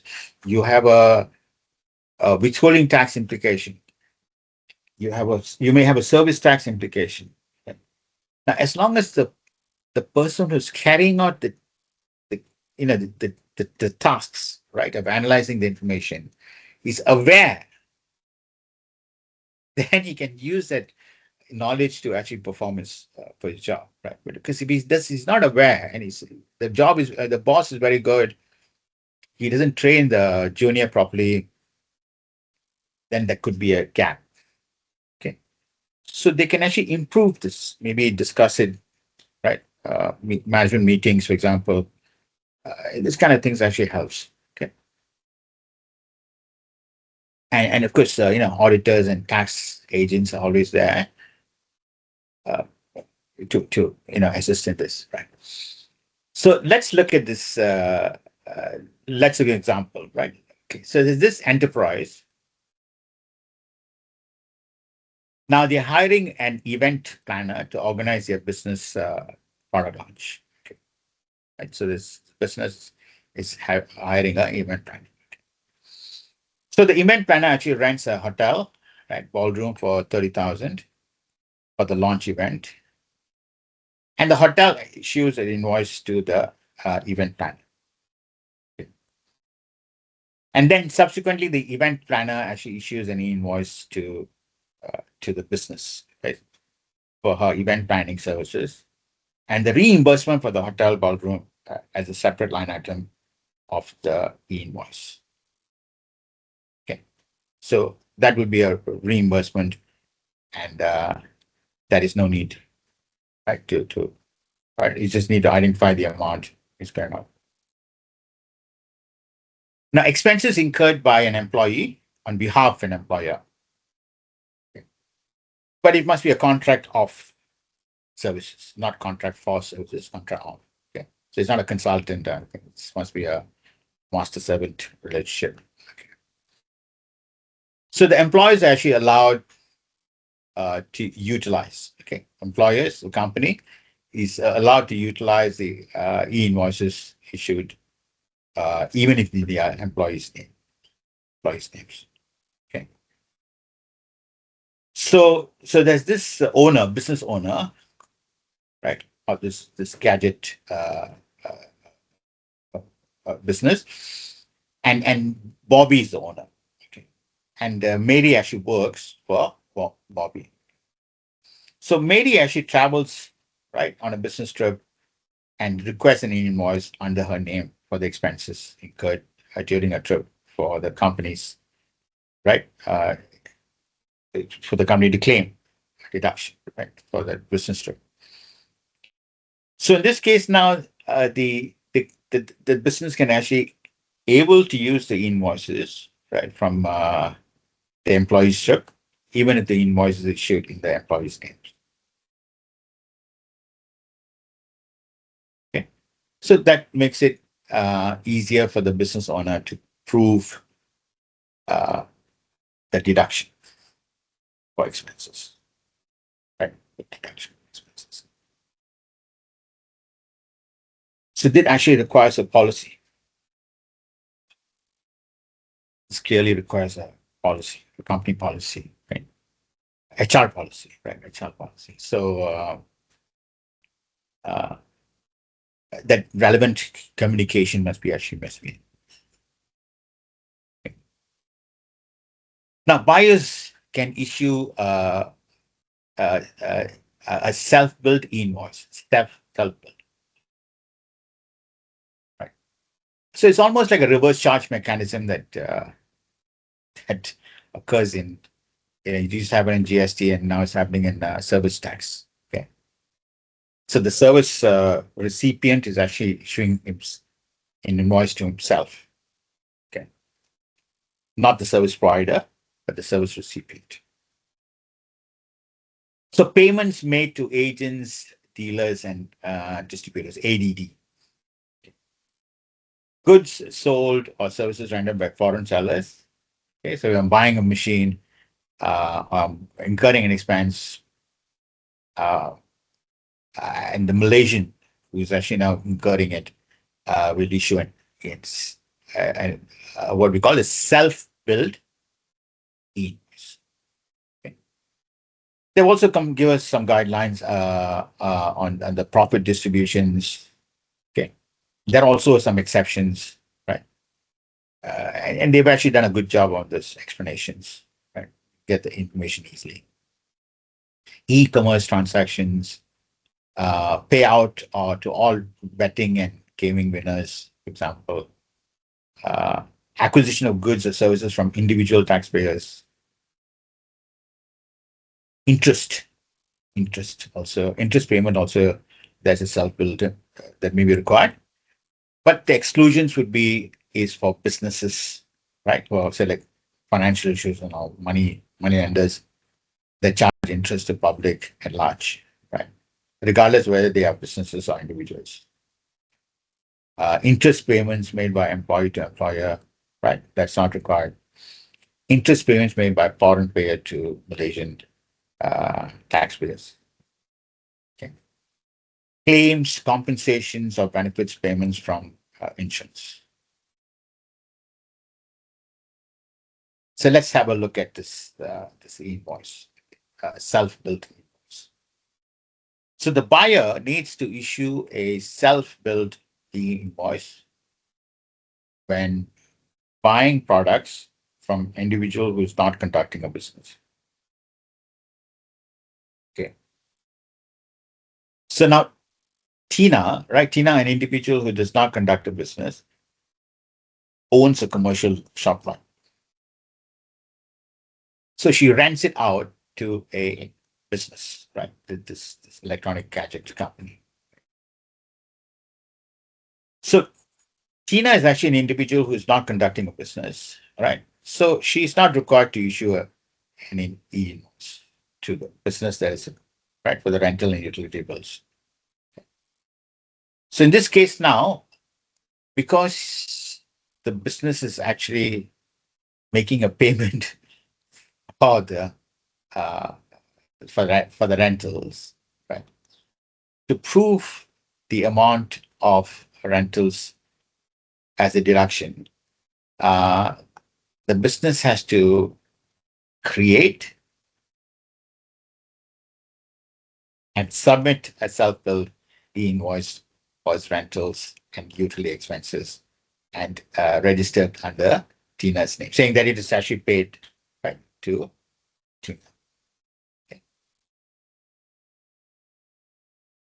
So we expect a lot of transactions, right? There could be issues that you might need to consider at the initial stages, uh, right? So business tenants have to issue self-billed invoice on rentals, right? If landlord does not conduct the business, okay, we saw that. And the tenants need to issue a self-bill invoice for rentals with multiple landlords who are not conducting a business. Now, buyers are not required to issue a self-billed invoice if the interest payment is made to a financial institution. Okay. And buyers are required to issue a self-billed invoice on interest payments made to related companies. So this would actually be able to prove, and there could be a matching of the interest income and the interest expense paid. Okay. Um, so we expect some kind of uh, many transactions involving interest payments to related companies because they are non-financial institutions. Non-financial institutions.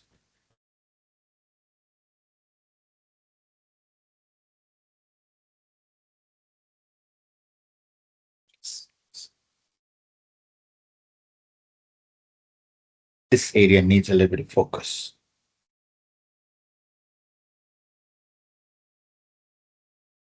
Need to identify the transactions. Right? So a complete analysis. Right? And can you imagine if I was manufacturer having 10,000 transactions, right?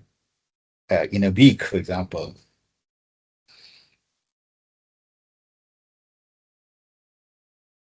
there will be some kind of work at the initial stages. We expect some kind of work. Now, transactions which involve ADDs, right? Agents, dealers, and distributors, ADDs.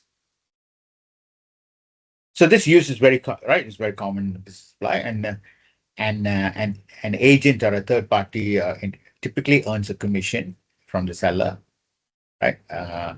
And in addition, the ADD may also earn other forms of monetary and non-monetary. Right? So the purpose of e-invoice, the seller, right, making the monetary and non-monetary payments to agent is required to issue a self-billed e-invoice in accordance with Section 83A of our Income Tax Act. So this is going to be huge. Huge. ADD is huge. Okay. Now we already have a form, right, that requires the company to furnish to the agents.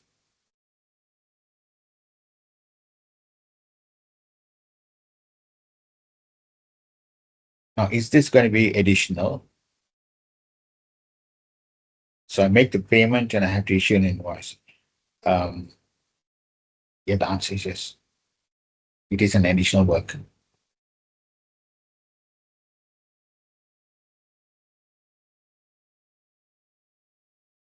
Yes, it is. Yeah.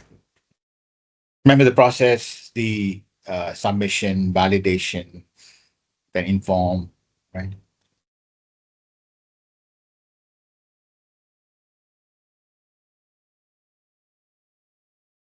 So this actually would require the company to, it's quite comprehensive. There is no escape. So A is a car salesman at this autos in Nabahad, and A sold a car, right, for 600,000, and there was a 20% commission, right? So the company auto actually issues a self-built e-invoice to record the 20% commission to the agent.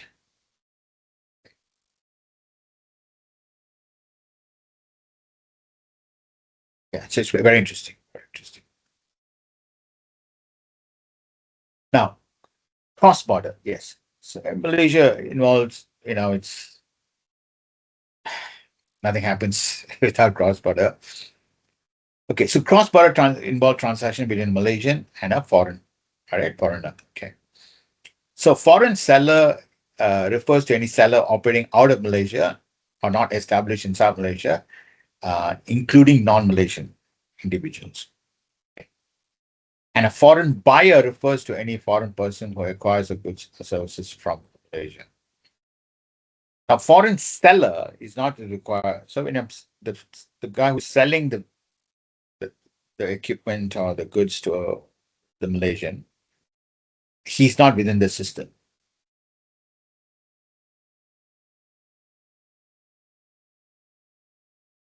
And if he's selling goods, then there'll be a sales tax, right? When you're importing it, there'll be import duties and sales taxes. So there'll be import duties, there'll be sales tax. Now the buyer is required to issue a self-built invoice. Okay. Now we were actually always referring to reverse charge mechanism only for services. Okay. So now the concept is actually extended even when you're buying goods. But of course, it's not indirect taxes. It's related to confirmation for income tax purposes.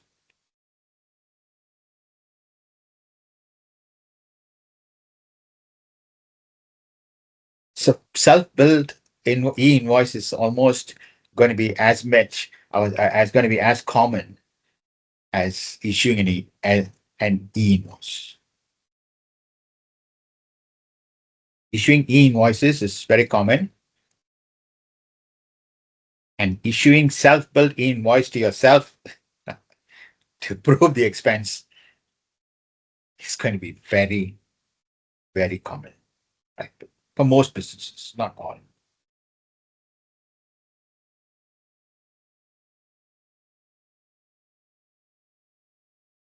That's interesting.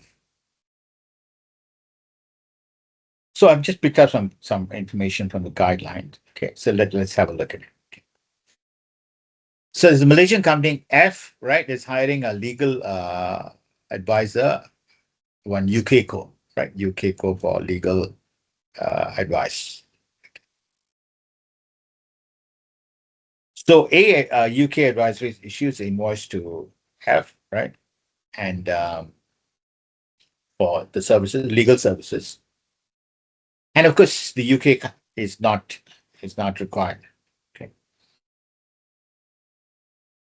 So in this case, the UK is not in Malaysian system, so the UK co is not required to issue an invoice or e-invoice. But then the responsibility is now shifted to the Malaysian company, F, right? So F is now relating, will have to issue, right, a self-built e-invoice. Now, when it comes to, for services, right, now this is from the guideline. It's not from the service tax guideline. This is from the e-invoice guideline. Okay, so we're not discussing on service tax. We're talking about e-invoicing. Okay. So importation of services. Okay. So that's the self-built e-invoice. Okay. So let's look at the timing. So it should be issued latest by the end of the month, right? Following the month upon either the payment is received, is made by the purchaser, or the date the receipt of the invoice is from this foreign supplier, and which I was earlier. Okay. So in this particular case, they've actually used the same basis uh, as the one for imported taxable services for service tax. So for service tax purposes, when we're actually receiving, when we're dealing with a service provider from overseas, we have to look at the date when we receive the invoice, right? The date of the invoice, the date when you receive the invoice, and the date you make the payment, right? So in this case, it'll be the earlier, right, of when you right, with the pay, the date of the invoice, or the date you make the payment, or the date you receive the invoice, whichever is the earlier, right? But that is for service tax. But for e-invoicing, what they decided to do is they've decided to only compare the payment made date. You compare it to the date when you receive the invoice, and you account for it, whichever is the earlier. Okay. Now, we don't expect many transactions, so it's easily manageable. So for those voluminous, high volume transactions, you need to focus a bit. But for one-off transactions, it's very easy, right? So we don't expect, so we can easily comply with this. And our system should be able to actually help us also. But we don't expect a major problem. Okay. But the reason why I actually wanted to highlight this is there's interaction between income tax and service tax rules. Okay. So it's very interesting that, they don't only look at income tax, right? They also look at other more efficient mechanisms.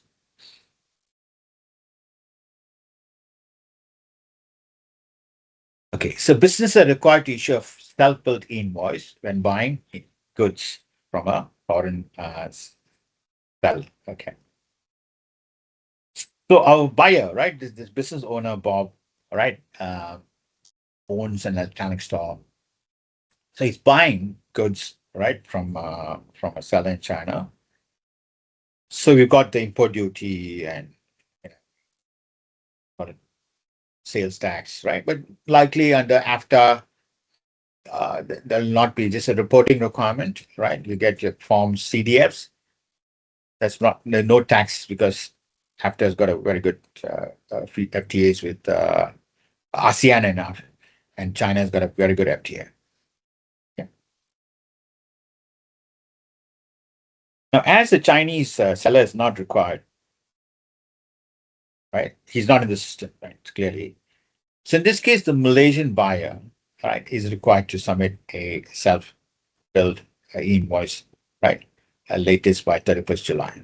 That means month following the date when you obtain the goods, right? The following month. Month following the month you receive the goods. So in this case, the following month, right? So let's look at the important notes. It's a lot of information in notes. Now, in relation to import of goods, right? The Malaysian buyer should issue a self-bill invoice latest by the end of the month following the month of the custom clearance date. So the benchmark is the custom clearance date. Okay. Now, while we are on this topic,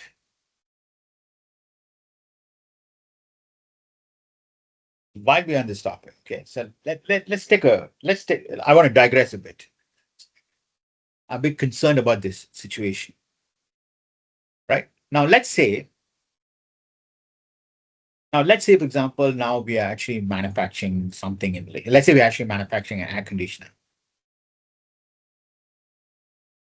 Okay, so the company called ABC Malaysia's Nambahat Manufacturing accounts. Okay, and let's say, for example, now we sell the accounts for say 1,000 units, say 1 HP unit, 1,000 retail. Okay.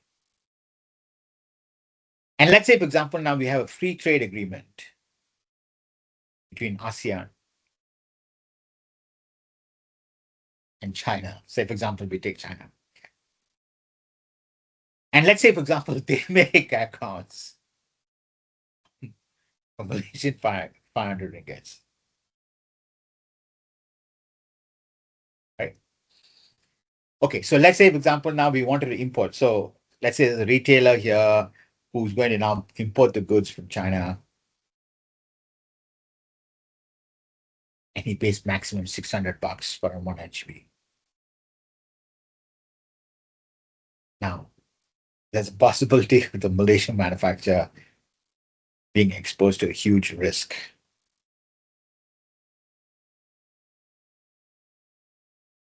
And they might want to go for some alternative.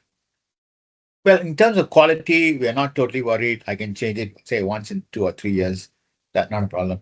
Even though I'm getting a product that is similar, almost similar, that Malaysian manufacturer, ladies and gents, is a big trouble. That is happening today as I speak to you. That Malaysian manufacturer now is a big, big problem. Okay. Now, combined with what happens, what is happening outside of Malaysia, the US and Ukraine, and recently we saw it in Pakistan and India and all that. There are a lot of challenges, ladies and gents, faced by businesses, especially Malaysian businesses. We need to be actually careful. Okay. Sorry, now let's get back. Sorry, I was moving away. Okay. Now, e-commerce transactions, right? E-commerce. Yeah, so anything that's done online, right? So typically, right? So yeah, so the e-commerce platform providers, right? So in this case, there might be some possibilities of e-invoice, right? E-invoice treatment for e-commerce transactions. Okay. Okay, so let's look at this. Let's spend a little bit of time here because it's very, very common. It's very common. So I just want to go into a little bit of detail, not too much, right? We just touch base, understand the concept. Okay, just don't want to spend too much of time on details, essentially. Okay. So e-commerce transactions, okay, refers to sales or purchase of any type of goods or services, right? And it's conducted over any networks, right? So various platforms, right? By methods specifically designed for the purpose of receiving or placing orders. So the goods and services are ordered by those methods, but the payment and the ultimate delivery of the goods do not have to be conducted online. So there'll be some kind of, delivery made physically, but then substantially, the value chain is through e-commerce transactions. So this section provides examples of e-commerce to enhance the understanding. Okay. So e-commerce platform providers are responsible for issuing invoices. There's a possibility of certain situations where the e-commerce platform providers are responsible to issue the invoices to the buyers. Okay. Now, e-commerce platform providers are responsible for the issuance of self-billed e-invoice to suppliers.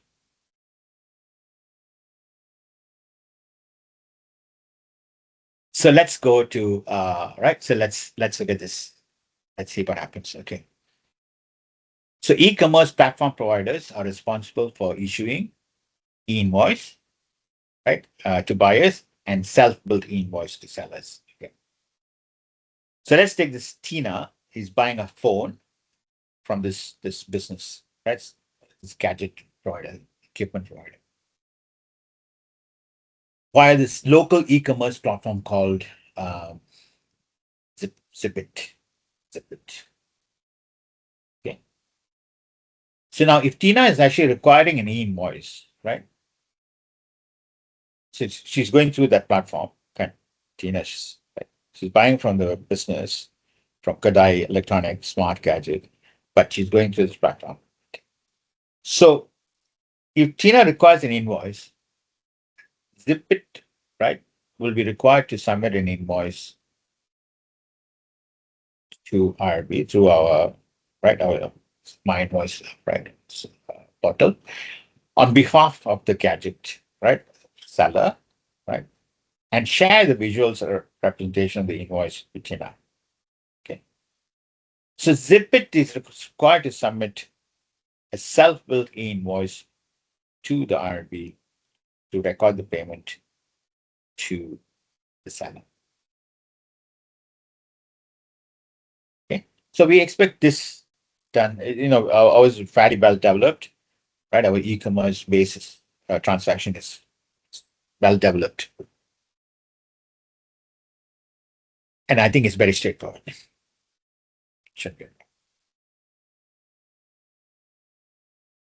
Now, the RB's guidelines actually mentioned that they have mentioned, right, this resources and references to, right, e-invoice microsite guidelines, specific guidelines, and our software development kit.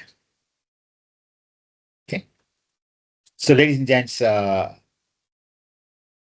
we have come to an end of e-invoicing. Okay. Now, let us move on into a little bit more. Here, I don't have really that much. I don't have much. But I just wanted to actually highlight some main areas that the government is looking into. And there are many, many businesses. As I'm speaking to you also now, there are many businesses that are actually very, very interested in coming into Malaysia, right, for this purpose. So there are Malaysian businesses who are doing this. And there are many companies from outside of Malaysia who is very interested come to Malaysia. Okay. So it can be a little bit technical, okay, but I just want to make it a bit more relaxed, right? Nothing serious, just a few words, right, and some concepts. So the government is actually has got a lot of good tax incentives and initiatives for saving the environment, right, and also for alternative energy sources, solar, for example, right, solar. So this green investment tax allowance. So this would be a tax incentive, typically under, it's an alternative to say finance status. So this is more capital expenditure based. Okay. So typically we call this GITA. And they've got one category called for business purposes. GITA for business purposes. Okay. Then they've got another categorization, right? It's all explained, very well explained in the guidelines. They've got also the PU orders, the gazette orders. The rules are very clear, right? But I want to focus on certain areas here in the gazette orders. Okay. So GITA for own consumption. Okay. And then there's this green income tax exemption, right? Guide, and they actually now referring to solar leasing. You could be actually receiving rental income, for example, or you may be providing, right, some kind of services. Okay. So GITA and Guide. GITA and Guide. Okay. And of course, the important source of the various legislation is under various PU orders, right? Gazette orders, right? So we have this green technology incentive under the asset category, right? Typically an exemption order of 2024. Then there's this project project, right? And it's 244/2024. Then there's green building. Okay. Now, these are words that we need to start getting used to, right? Because Malaysia is actually a very favored destination uh, for this kind of investments. Okay.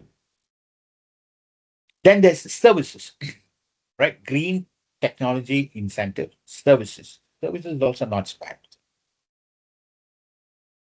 Our incentives regime is very comprehensive, very comprehensive.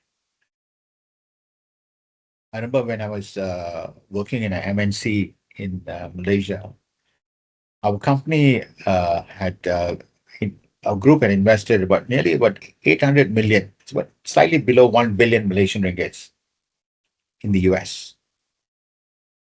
Malaysian MNC investing slightly less than 1 billion Malaysian ringgits in the US.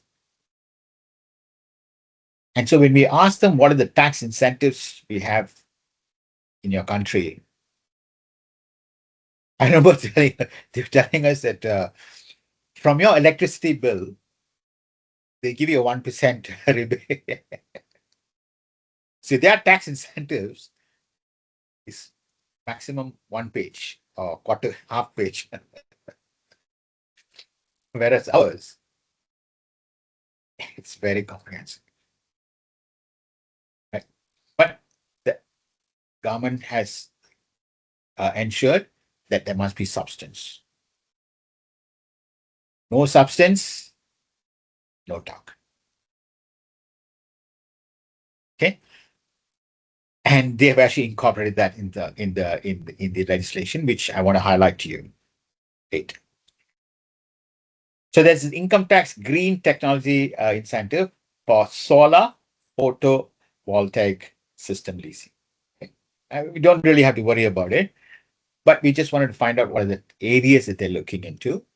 And maybe if you are say an accounting firm who's receiving inquiries from any business from Malaysia, outside of Malaysia, we can introduce MIDA to them. We just introduce MIDA, our job done. Okay, because MIDA is very, very one of the best efficiently efficient uh, uh, government organizations in Malaysia, right? MIDA. Okay. So renewable energy, right? Renewable energy.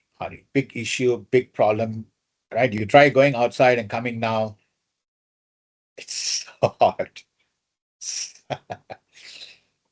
almost right. It's almost like Dubai, Saudi Arabia.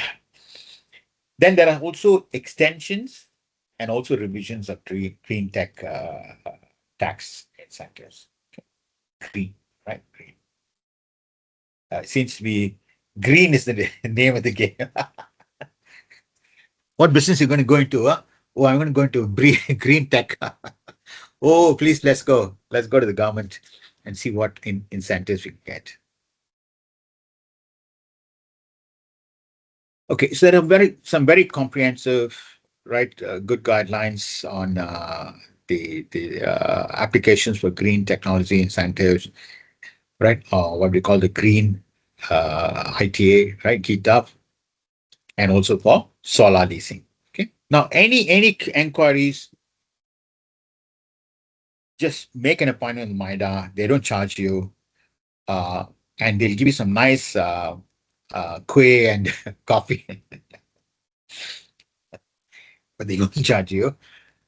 They guide you, even if they are not directly involved, they will actually direct you to the relevant agency. Okay, one of the most efficient organizations under MITI, right? For investments into Malaysia, we go to MIDA, but for investments outside or activities outside of marketing, we go to Martrade. So Martrade and MITI are under MITI, right? Martrade and MIDA are under MITI.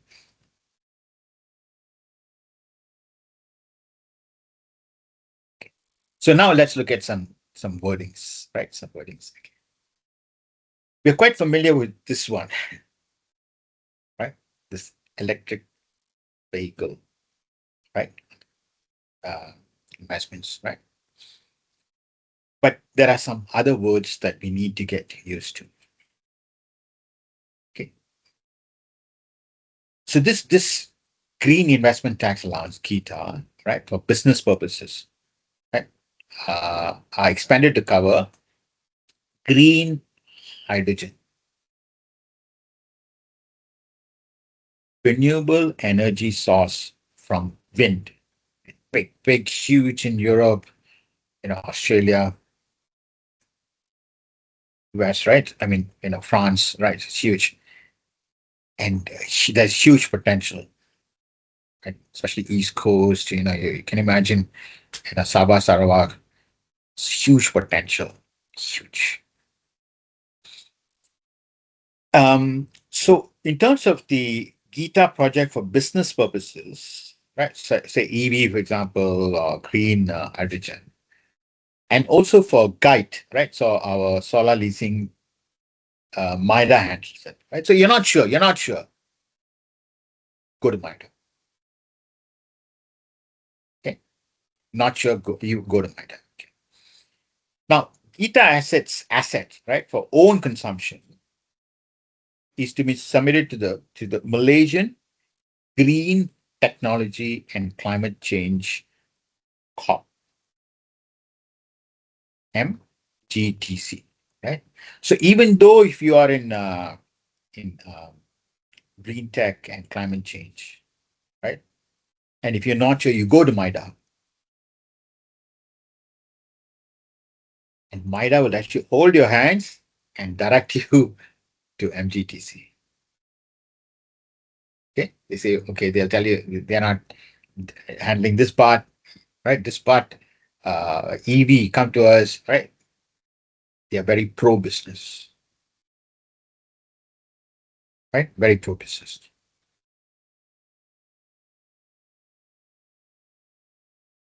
Okay, so now let's look at some sectors, right? Sectors. Okay. So RE, we have finished, right? So renewable energy, right? Energy efficiency, EE, right? Now they've also got this very interesting uh, green building. Green building. There are a lot of details, right? And remember, we used to have this green building incentive, right? But it's not very successful.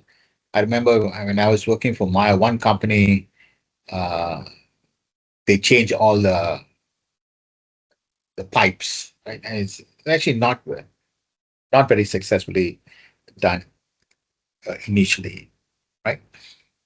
In order to get this, the ratings, right? Green buildings, gold or whatever it is, and then, but here they've actually brought it back. So something that we need businesses can look into, because any type of incentive that reduces our tax, we welcome it. Then of course now there's this huge thing about this so-called data center, right? The green data center. Okay. Then there's green certification and verification, right? Green township. It's very, very comprehensive. Like I said, not sure, fix an appointment, go to MIDA, right? Take your clients with you. Highly efficient. Now, the qualifying activity or services, right, involves, say, for example, audits or engineering or any procurements, consultancy, right, systems of science, commissioning, right, installation, maintenance, huge MRO, right, maintenance, repair and overhaul, MRO, funding, right, certification or verification, feasibility studies, anything, anything you're not sure, right? They'll wait for you. Might have wait for you. Then, of course, this is getting big. And I just saw again in our wonderful WhatsApp university that out of all the vehicle sales, Proton was number one. Wonderful news. They were selling about slightly more than 700 units, uh, and Proton is number one. It's called e-mass or something. I don't. So it's not BYD, and it's certainly not our good friend, or not so good friend, Tesla. Right. Now, in terms of actually the qualifying activity and services, they've just included one item inside, right? The operation of the EV charging station. Okay. So on top of the other services, normal, you can say we involved in EV, if we're having these type of services, then we can look into the incentives. Okay. But it also now includes operation of the EV charging station. Okay. And one beauty about this is one beauty when I in fact I even understood that there was uh, uh, one manufacturer based in Johor who was manufacturing uh, batteries for motorcycles out of Johor. Right? He's focusing on cars, right? But motorcycles. Now, can you imagine if a Malaysian company, is able to actually come out with a right all this EV and technology and EV charging station technology and know-how. Not only are you going to be successful in Malaysia, we're going to actually take it to a lot of other destinations where this is huge demand. Germany. And Germany doesn't care whether it is coming from Malaysia or it's from Singapore or Japan. If there's anything that takes good that they can use, they'll buy from us. It's a huge potential. Now, under this green technology incentive, right, for services, right, there are many conditions, right? Right, we're not going to focus on that. Um, Now, it has a related company which has been granted an exemption under the income tax green technology incentive, right, under for the solar photovoltaic system leasing exemption order. Okay. There are many conditions. Sometimes it actually excludes. Now, let us look at the type of incentives, right? So typically, if the qualifying activities is actually a tier one, so they've got various categories. The percentage of the ITA, right, the KITA, the green ITA for business purposes is 100%.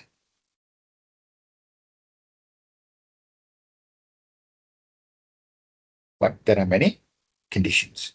There are a lot of exclusions. Now, in terms of actually the percentage of the statutory income, so even though, let's say you're buying a machine for say 100,000, you can actually claim 100% of that qualifying capex of 100,000. Okay, 100% of the qualifying capex of 100%. Now, let's say, for example, my utilization. Let's say my statutory income is only 100,000. Then I might not be able to claim the full amount of qualifying capex of available ITA. I might have to restrict to 70%. That's basically a timing. So you carry forward. So let's say my statutory income is 100,000 and my qualifying available ITA is say 100,000. I cannot claim 100,000. I can only restrict to 70%. So from my SI of 100,000, I less my 70% exemption. And the 30,000, of course, I had to pay taxes, right? I'd say 24%. But I carry forward that balance 30,000 to the following year. And I claim it until it's fully utilized. Because ITA has got no restriction for carry forwards. It's not like losses. Business losses are 10 years, RA, reinvestment allowance is 7 years. But ITA, no. Carry forward until it is fully utilized. Right? Even pioneer losses up to 7 years. Right? It's very attractive. Very attractive. Yeah. But it's quite difficult to get. Substance. Now on this tier 2, they've actually got this waste management, right? Integrated waste management and EV changing study is 100%. Here, there's no even question of 70%. You came up to the whole amount of SI available. Okay. And typically it's for within it is 5 years. But in certain cases, they actually allow you to extend it for another 5 years. But there are a lot of conditions. Typically, the conditions will involve you to maybe uh, employ a certain number of high value jobs, uh, incur a certain amount of expenditure, huge amount of investments. Okay. Yes, the conditions are not easy. Conditions are not easy. For tier 3 is generation of energy from renewable sources, right? Huge. Palm oil, for example, we generate out of biomass, right? And biogas, right? Mini hydros, right? Geothermal, right? Solar, right? Wind energy. Now, this is actually the next wave of investments. Okay. So the rate of the qualifying capex for which you can claim is 100%, but the amount you can claim is restricted to 70%. And like I said, you can carry forward until it's fully utilized. There's no 10 years, no 7 years restriction.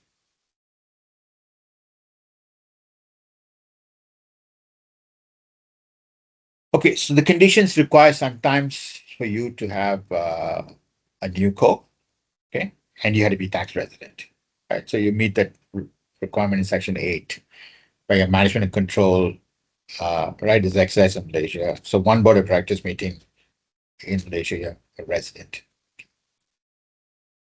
Now, for a new company, it refers to a newly established co for the purpose of carrying on any qualifying activities that we saw, right? We saw earlier for the Gita project, which may have related entities in Malaysia, right, carrying on similar activities.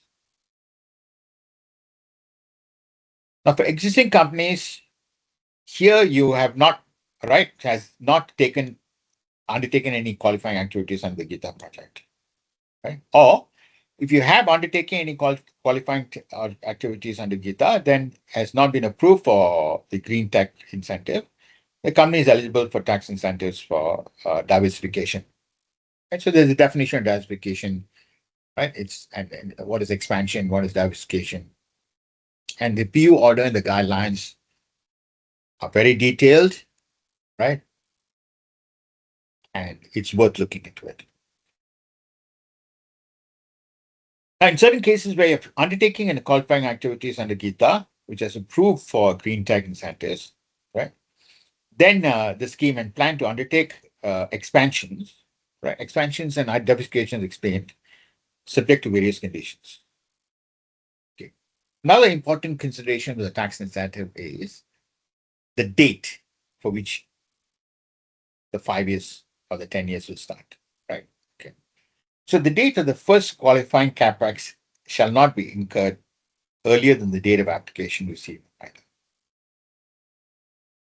Okay. So before you undertake your investments, you must go to Manila, not after it. It's too late. Okay. So in this case, you don't incur anything. You go and just make an application. It's very efficient. You do it online, right? There's a lot of meetings, face-to-face meetings. I was actually involved in a project with the Acon group that I was working in. We made an application for 10 years. We got an exemption, 100% exemption for income for 10 years. Right? But we did it before we carry out the investments. Now we need to pay particular attention. For each PU order, it may not be the same, right? For each incentive, it may not be the same. Okay. So you must try to get the information on when is the date the tax incentive is commencing. Now, hydrogen, green hydrogen. Okay. Now, in this case, the company may incur capex before the submission of IDA. Okay. So there are general rules and exceptions to the general rules. Okay. However, the capex incurred is not deemed as a qualifying capex. So it does not restrict you. Sometimes when you incur an expenditure, then sorry, you cannot apply anymore. You missed it. Vote. Okay. But in certain cases where you incur and then you go and apply, you can continue to apply. The only thing is the amount that you incur, the capex you incurred before you made an application, that one is not the part that is going to enjoy the tax incentive. You cannot claim 100% of that. You can only claim 100% for the date, right? When you made your application, right? Now, for RE, renewable energy projects, green technology assets refer to green technology product, equipment, or systems, and only for new assets. Now, some of the conditions actually requires, right, green qualifying activities as their parent companies, right, will be imposed with the following conditions. So, project will be implemented in a building, location, separate from other activities carried out. The plant, right, and your equipment used for this project shall not be transferred.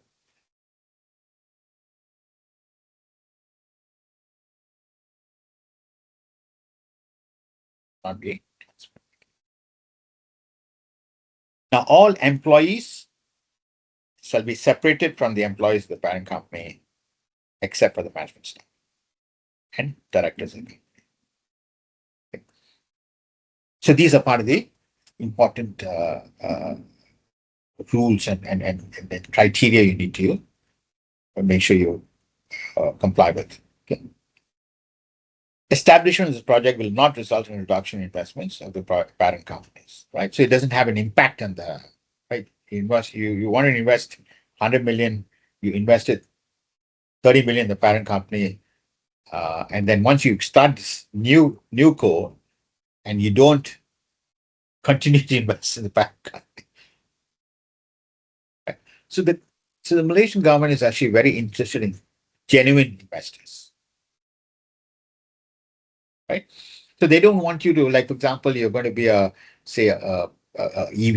car manufacturer, right? So you bring most of the equipment here, and then you put some rubber sheets, and then you put your, about 30% of the product is actually from Malaysia. That's not genuine. We give you 100% tax incentive, but you must genuinely produce. The value add must be in Malaysia.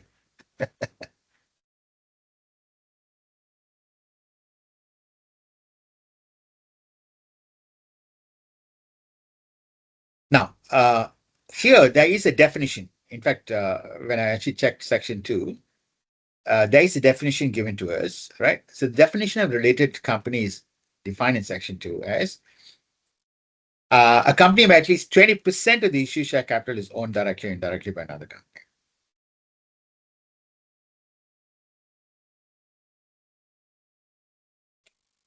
Now, for business purposes, right, there are some exclusions. If you're claiming reinvestment allowances, you're already claiming, say, Pioneer under PIA, or if you've got a specific exemption under Section 127 and Sub 3, Sub B, and 127, Sub 3A of the income tax act, then you are excluded. You can't claim, right? But it should be in the same basis period. Okay. So let's say, for example, now I've got a 31st December year end. Okay. And let's say, for example, now I claim reinvestment allowances until, say, my accounting end is 31st December 2024. But until 30th September 2024, I was enjoying reinvestment allowances. Okay. And now I've actually got a project that I'm meeting the requirements for Gita for business purposes. And I'm incurring it in, say, November of 2024. Now, I won't be able to claim Gita in the same basis period I claim reinvestment allowances. I can only claim it from 1st January 2025. Why 2025? Right? Because for the basis period Y 2024, I claim reinvestment allowances. Okay. So you cannot claim Gita if your claim RA in the same basis period.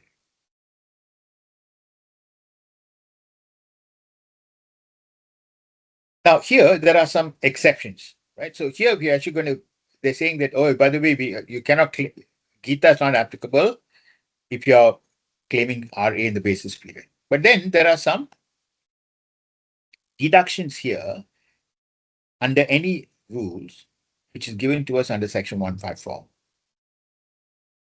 Okay. Now here we need to be careful. Now there are many single deductions and also double deductions given to us.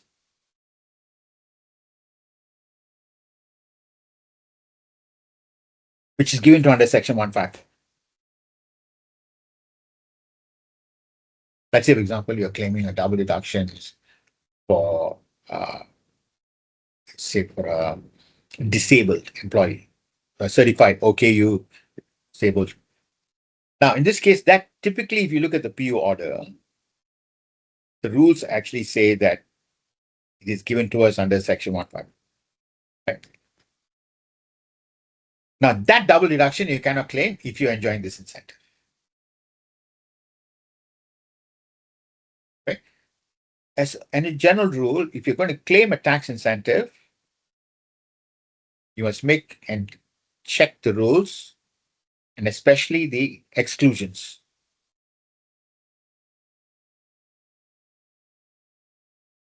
Now, if you're going to claim, say, and like, for example, one of the rules that they have is under section 154 is a income tax deductions for audit expenditure. Yeah, our statutory, right, audit fees. It is actually prescribed under section 154. But then the conditions say, oh, by the way, if you are going to claim the statutory audit fees, that one is not a problem because that is part of the exceptions. Or let's say, for example, you're claiming tax filing fees and secretarial fees of 15,000. No problem, you can claim 15,000 limit because it is stated here. So when you are going to look into claiming a tax incentive, or if you want to look for your client who wants to claim, you must check the details.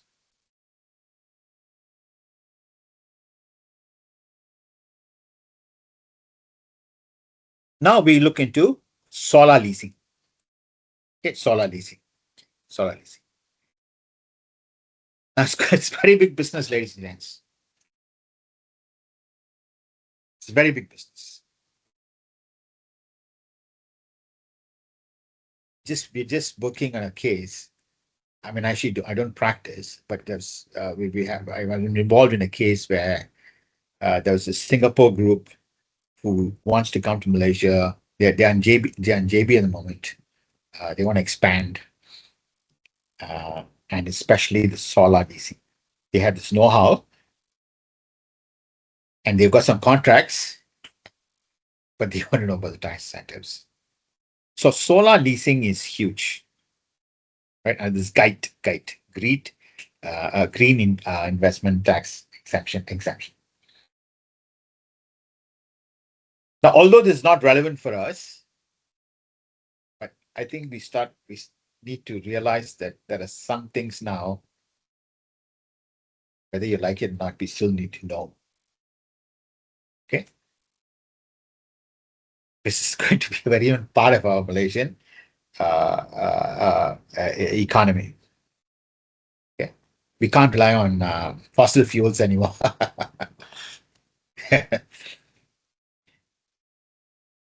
So you have this tier one, right? Tier one.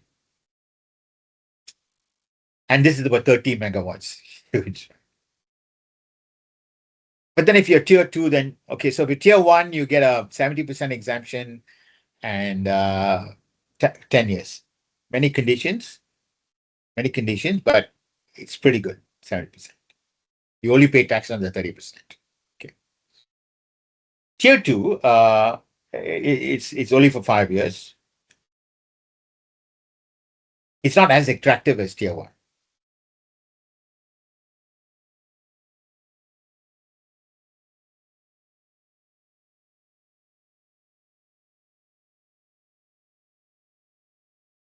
So now, just bear with me now. I just want to focus on certain specific rules. Okay, about this. Okay.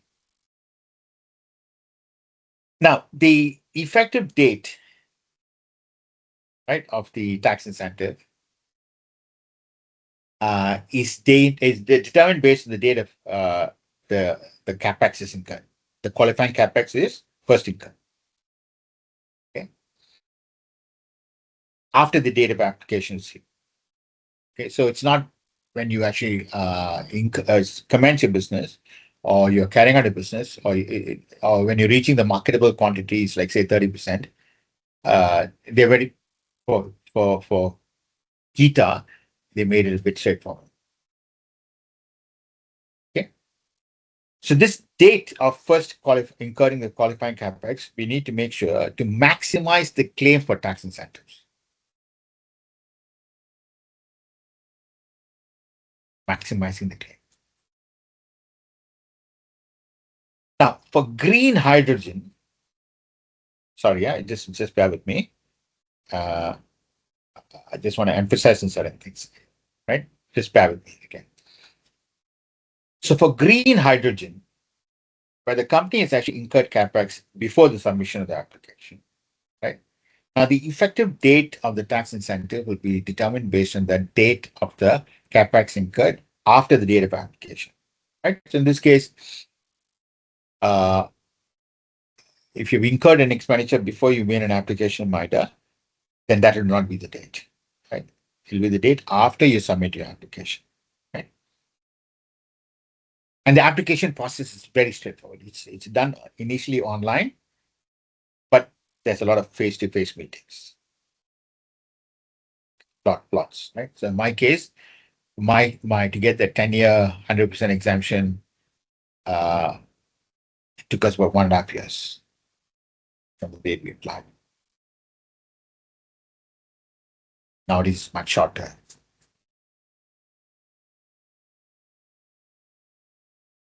Now, for a company which is approved for Gita for business purposes, right? So we go to MIDA, and yeah, we saw this. Okay.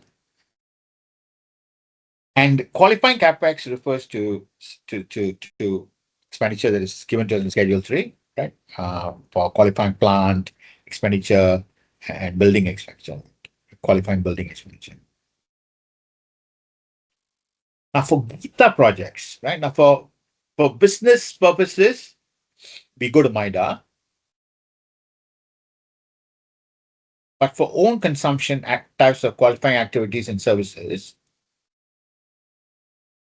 you go to MGTC. Okay. Now, for the Gita projects, right, the qualifying capex of green technology assets must be new and verified by MGTC.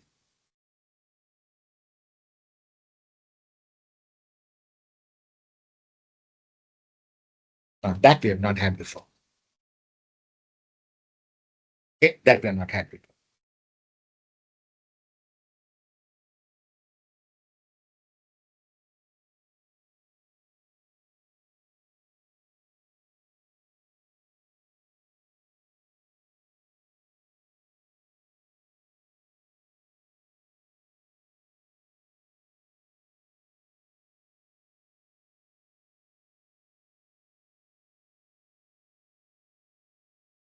Now, for solar leasing, right? For solar leasing,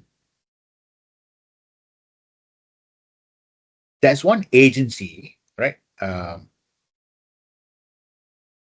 Called SEDA that you work for, right? So we saw MGTC earlier. So now for SEDA, we make the applications to SEDA. So they are a bit more, very micro, right? MGTC is macro, and there are many agencies like this in, in India, for example, they have their various agencies that looks into solar types of activities. So we have a SEDA in Malaysia, right? So the application is to be submitted to SEDA to verify the compliance and prerequisite conditions. Now, for the solar leasing guide, right? So you must submit the application of the tax incentive MIDA, and then after you get your verification letter from SEDA, because we already submit the applications to check and see the prerequisite conditions. So you cannot simply apply to MIDA first. We need to actually make sure. Of course, you can go to MIDA first, but when you're doing the process, you make the application to SEDA first. Make sure that you're complying with the prerequisite conditions. Once you're getting the verification letter from MIDA, then you submit it to MIDA, right? And within 12 months from the date of verification letter from SEDA. Okay. And before issuance of the first invoice, a first sale invoice. So we have two main criteria. One is the date when you're incurring the capex, and the other one is the issuance of the first sale invoices. We need to monitor it. Okay. We need to be constantly, consciously aware of this. As long as the business owners are, or the capital owners are aware of this, they'll be able to comply with it. You go back and say, I didn't know, why you didn't tell me? You should have told me earlier. Then as a consultant, we are not doing a good job.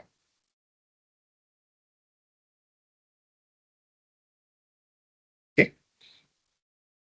Now, MIDA typically will issue a decision letter, and this is actually now going to be discussed, right, in this National Committee on Investment. So this involves various agency heads, like RB heads, officials involved, immigration involved. Of course, the boss, MOF, Minister of Finance officials are involved, right? And METI, huge, right? It's a huge body. Discuss each case by this National Committee on Investment. Okay, and of course, MIDA in this case is the front man. They will sign off on the letter, but it's after the agreement of everybody, especially from the officials or the Minister of Finance, because they are writing the check. So he has to be convinced. Okay, so the effective date for solar leasing is based on the year of assessment, where the date of first sales invoice proposal project is issued by the company. Okay. Now let us look at the type of income. Okay, for solar leasing, right? Solar leasing. Okay. So income from sales of energy. Okay. And this is based on the agreement, right, with the investor. Or you can actually have the income from fixed monthly payments, right, in return for the lease of the solar PV system. Okay, so these are the types of income that is eligible for the exemption. So if you have any royalties and all that, that is excluded. That won't enjoy the any exemptions. Now for Gita and Guide, right? Solar leasing, the application can be received on 31st November 2026.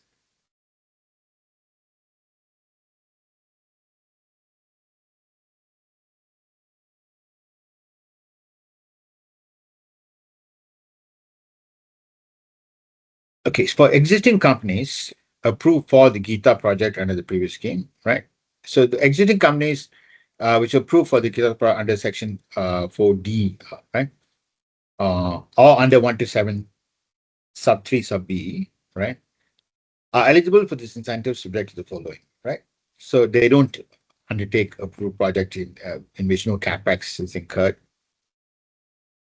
Approved for Gita project for business purposes, right? And for own consumption, you apply to MGTC. Okay. And when approved and Gita project has expired, is not eligible. Now, this approval can be withdrawn. Like one of the conditions is you have to submit your tax returns on time, or you need to have a certain percentage of your employees to be of technical, skilled, right, degree holders, diploma owners. And if you don't meet the condition, then they have a right to withdraw it. They have a right to withdraw.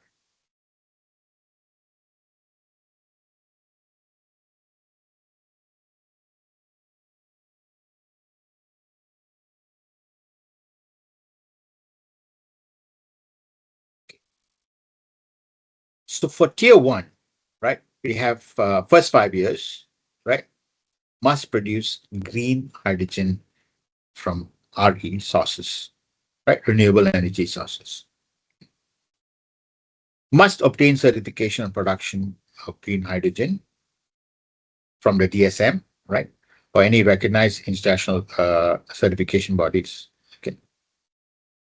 Now there must be some kind of fixed asset and investment value. Okay. And there must be some kind of creation, right, of high value jobs. Now we saw this high value jobs in the incentive for principal hubs. Typically, high value jobs is 5,000 ringgits per month. It's a gross monthly salary of 5,000. Having certain level of technical skills, engineer, degree holders, right, diploma, these kind of things. So they want to see it. How many are you going to create? Okay.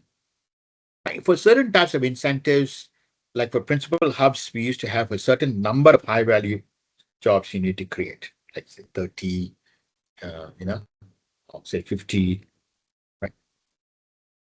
And in certain cases, they don't actually stipulate how many. But this is part of the substance. No substance, no talk.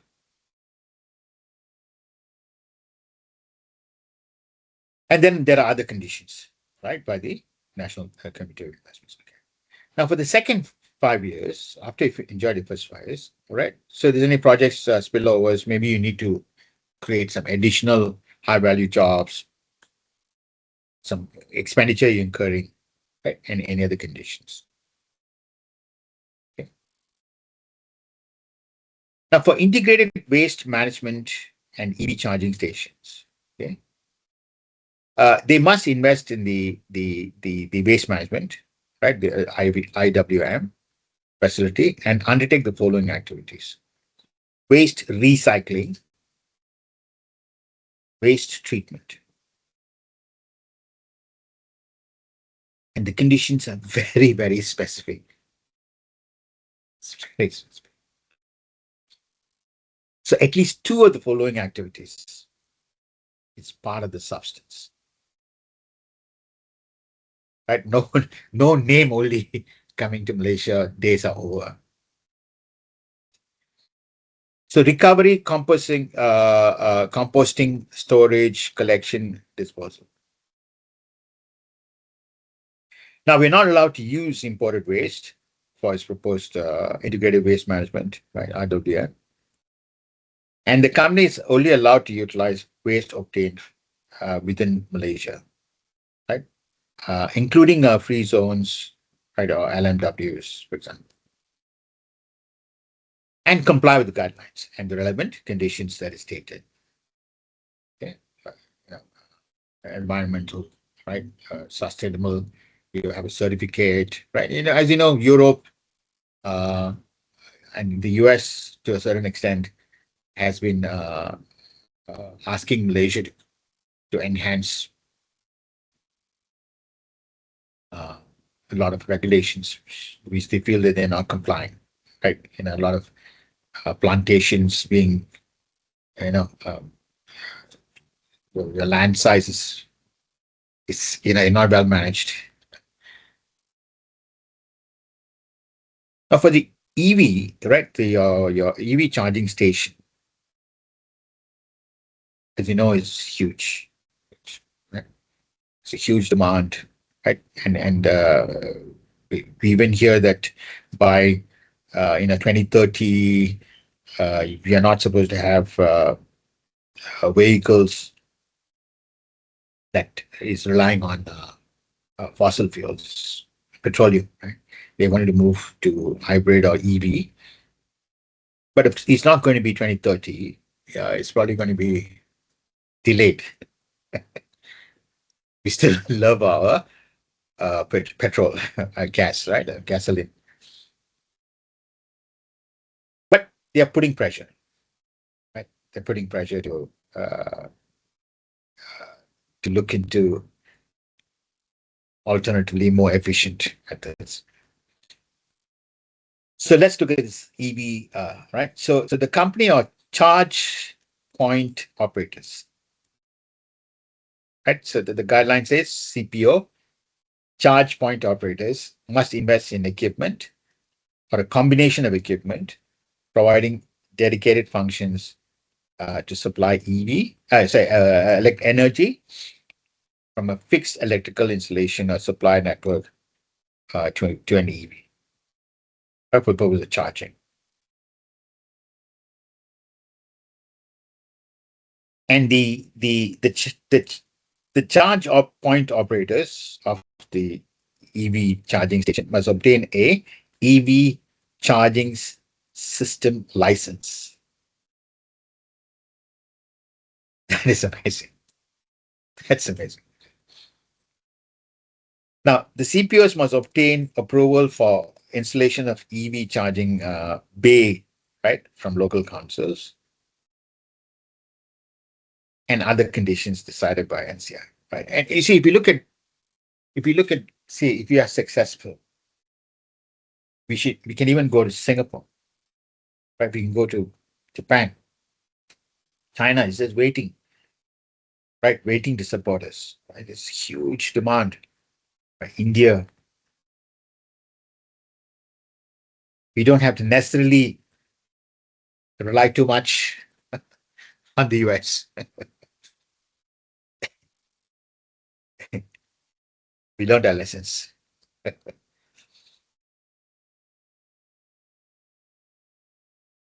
Now, for the generation of energy from renewable resources, right, biomass, biogas, mini hydro, geothermal,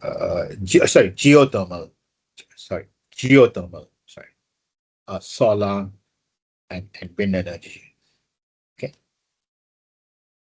So here, the company is generating the energy from the renewable sources, right? Our biomass is huge. I remember there was one company one German company many years ago. They wanted to go to Talikintan, and they wanted to convert a palm oil biomass into diesel.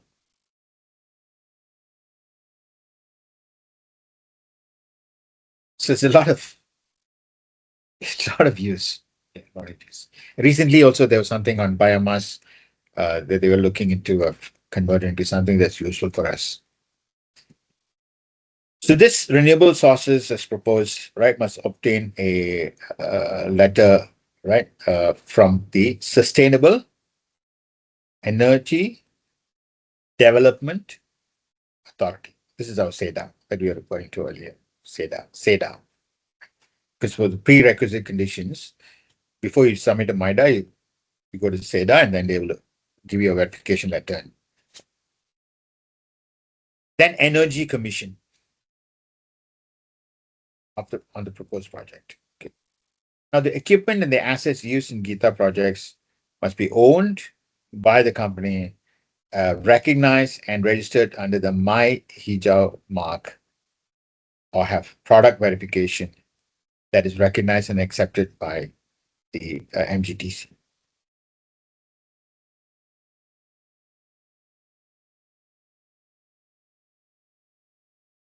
Okay. Okay, now let's just it's a lot of information here, but let me just focus a little bit on a few. Okay. So solar leasing is an activity of providing solar photovoltaic system leasing services in relation to implementation of the net energy metering scheme. Okay. For sales of electricity or solar, right, a PV system, PV system leasing. Okay, so they must, the project must achieve the installed capacity, right? The assets used for solar leasing project must be incorporated in the balance sheet, right? They must have at least 5 full-time employees working in Malaysia, including at least 2 competent personnel in green technology. Okay. Now let's look at what's competent personnel. Okay. So registered with a respective professional body or qualifications agency, competent personnel. Okay. Registered, number one. Next, certified with a continuing professional development, what do you call it? Points, right? By the respective professional body or qualifications agency, and actively practicing in the respective field. Similar to our MICPD.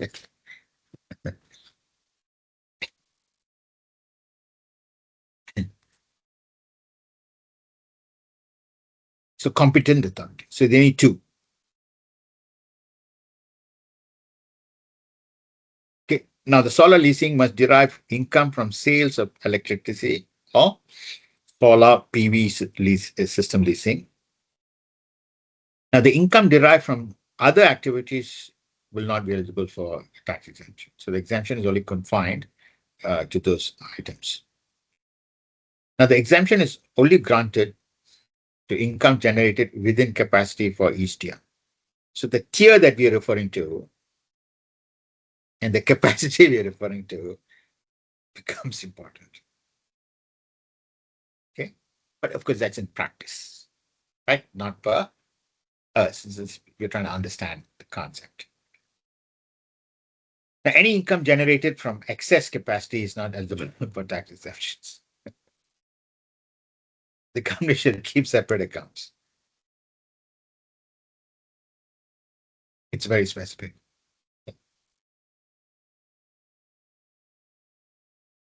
Now, must incur adequate amount of operating expenditure. So they use adequate, they're not come out with a specific amount, but it is in comparison to the activity that's being carried out. Annually in Malaysia to undertake the proposed green services and projects for business purposes. Now, the operating expenditure should include local services, right? So use the local banks, professionals, right? Local. Now, this amount, this adequate amount of OPEX shall exclude the cost of goods sold, the depreciation amount, the interest on borrowings and expenses that are not directly involved in the company's proposed activities.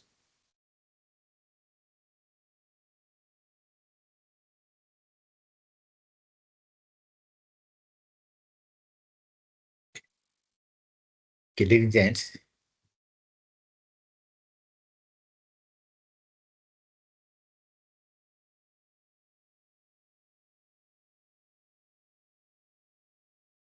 now let us have a look at some questions.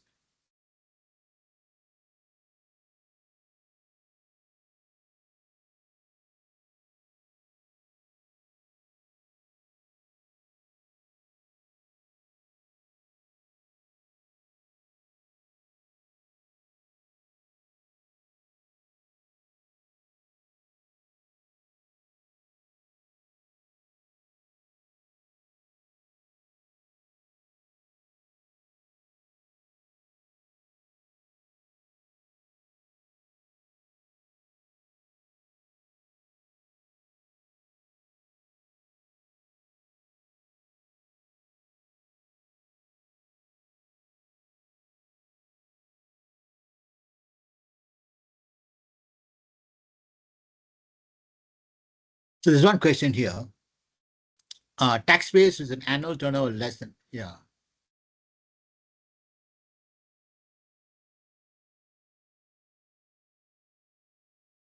Yes, if you're transacting, you're having a transaction which involves a purchase, right?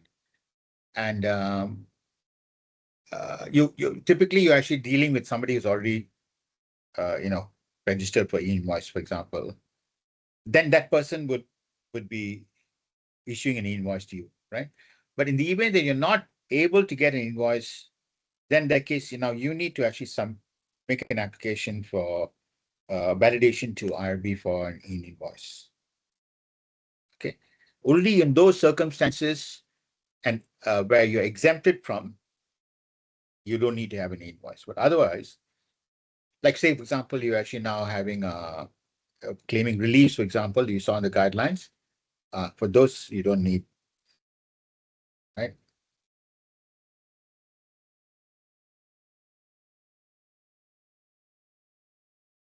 Yes, there's a portal. There's a portal. There's a question on, right? Is there any app for the e-invoicing system or a link? Yes, there's a my invoice portal. Okay. Because we are not going to be involved in the API, right? We don't have an integrated system. So you will have it in my invoice portal.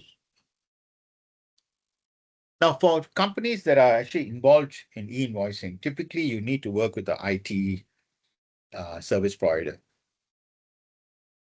Okay, and then they will actually have a system depending on the volume. So typically, if you can actually do low level, not many transactions, you can do it through my portal. But otherwise, you might want to have an app that is installed that is compatible with the RPs. So typically, you have to work with your IT service provider. Yeah, there's a lot of there's many. I mean, I was working with one service provider called I think it's called Simpleton or something. But there are many service providers. There are many services. You can get in touch with your IT.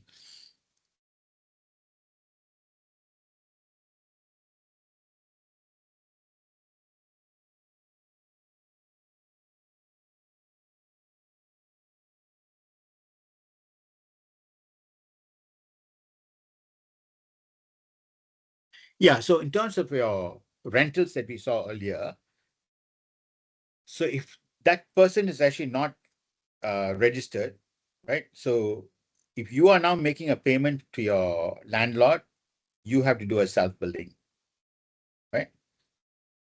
And so there are certain transactions that also involves on profit distributions, for example, interest income, right? Interest income also, there's a lot of self-building requirement where it is, if it's dealing with the banks, then you don't need it. But if it's dealing with intercompany, then there's a self-building.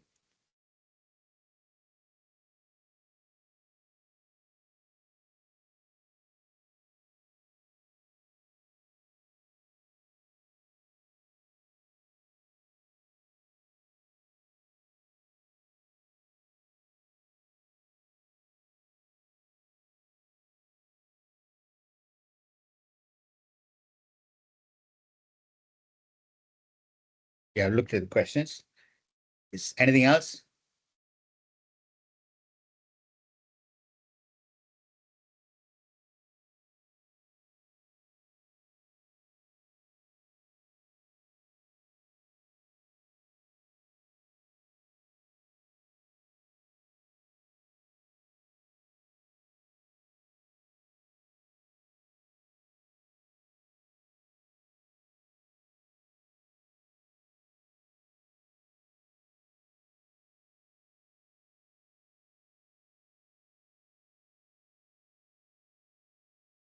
Okay, so if there's nothing else, then I want to say,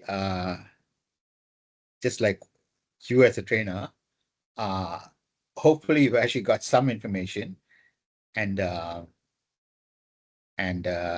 kasih banyak, and thank you very much. And it's over to you, Atika. Thank you, Mr. Ravi, for your insightful and engaging presentation. Ladies and gentlemen, we have now come to the end of the MIA Train the Trainers 2025 workshop. Before we conclude, we kindly remind all participants to complete the evaluation form. You may click the link provided in the chat box or simply scan the QR code displayed on the screen. On behalf of MIA, thank you once again for joining us today. We truly appreciate your time, participation, and continued support. Wishing you all the very best, and we look forward to seeing you at our future events. Stay safe, stay healthy, and thank you, everyone.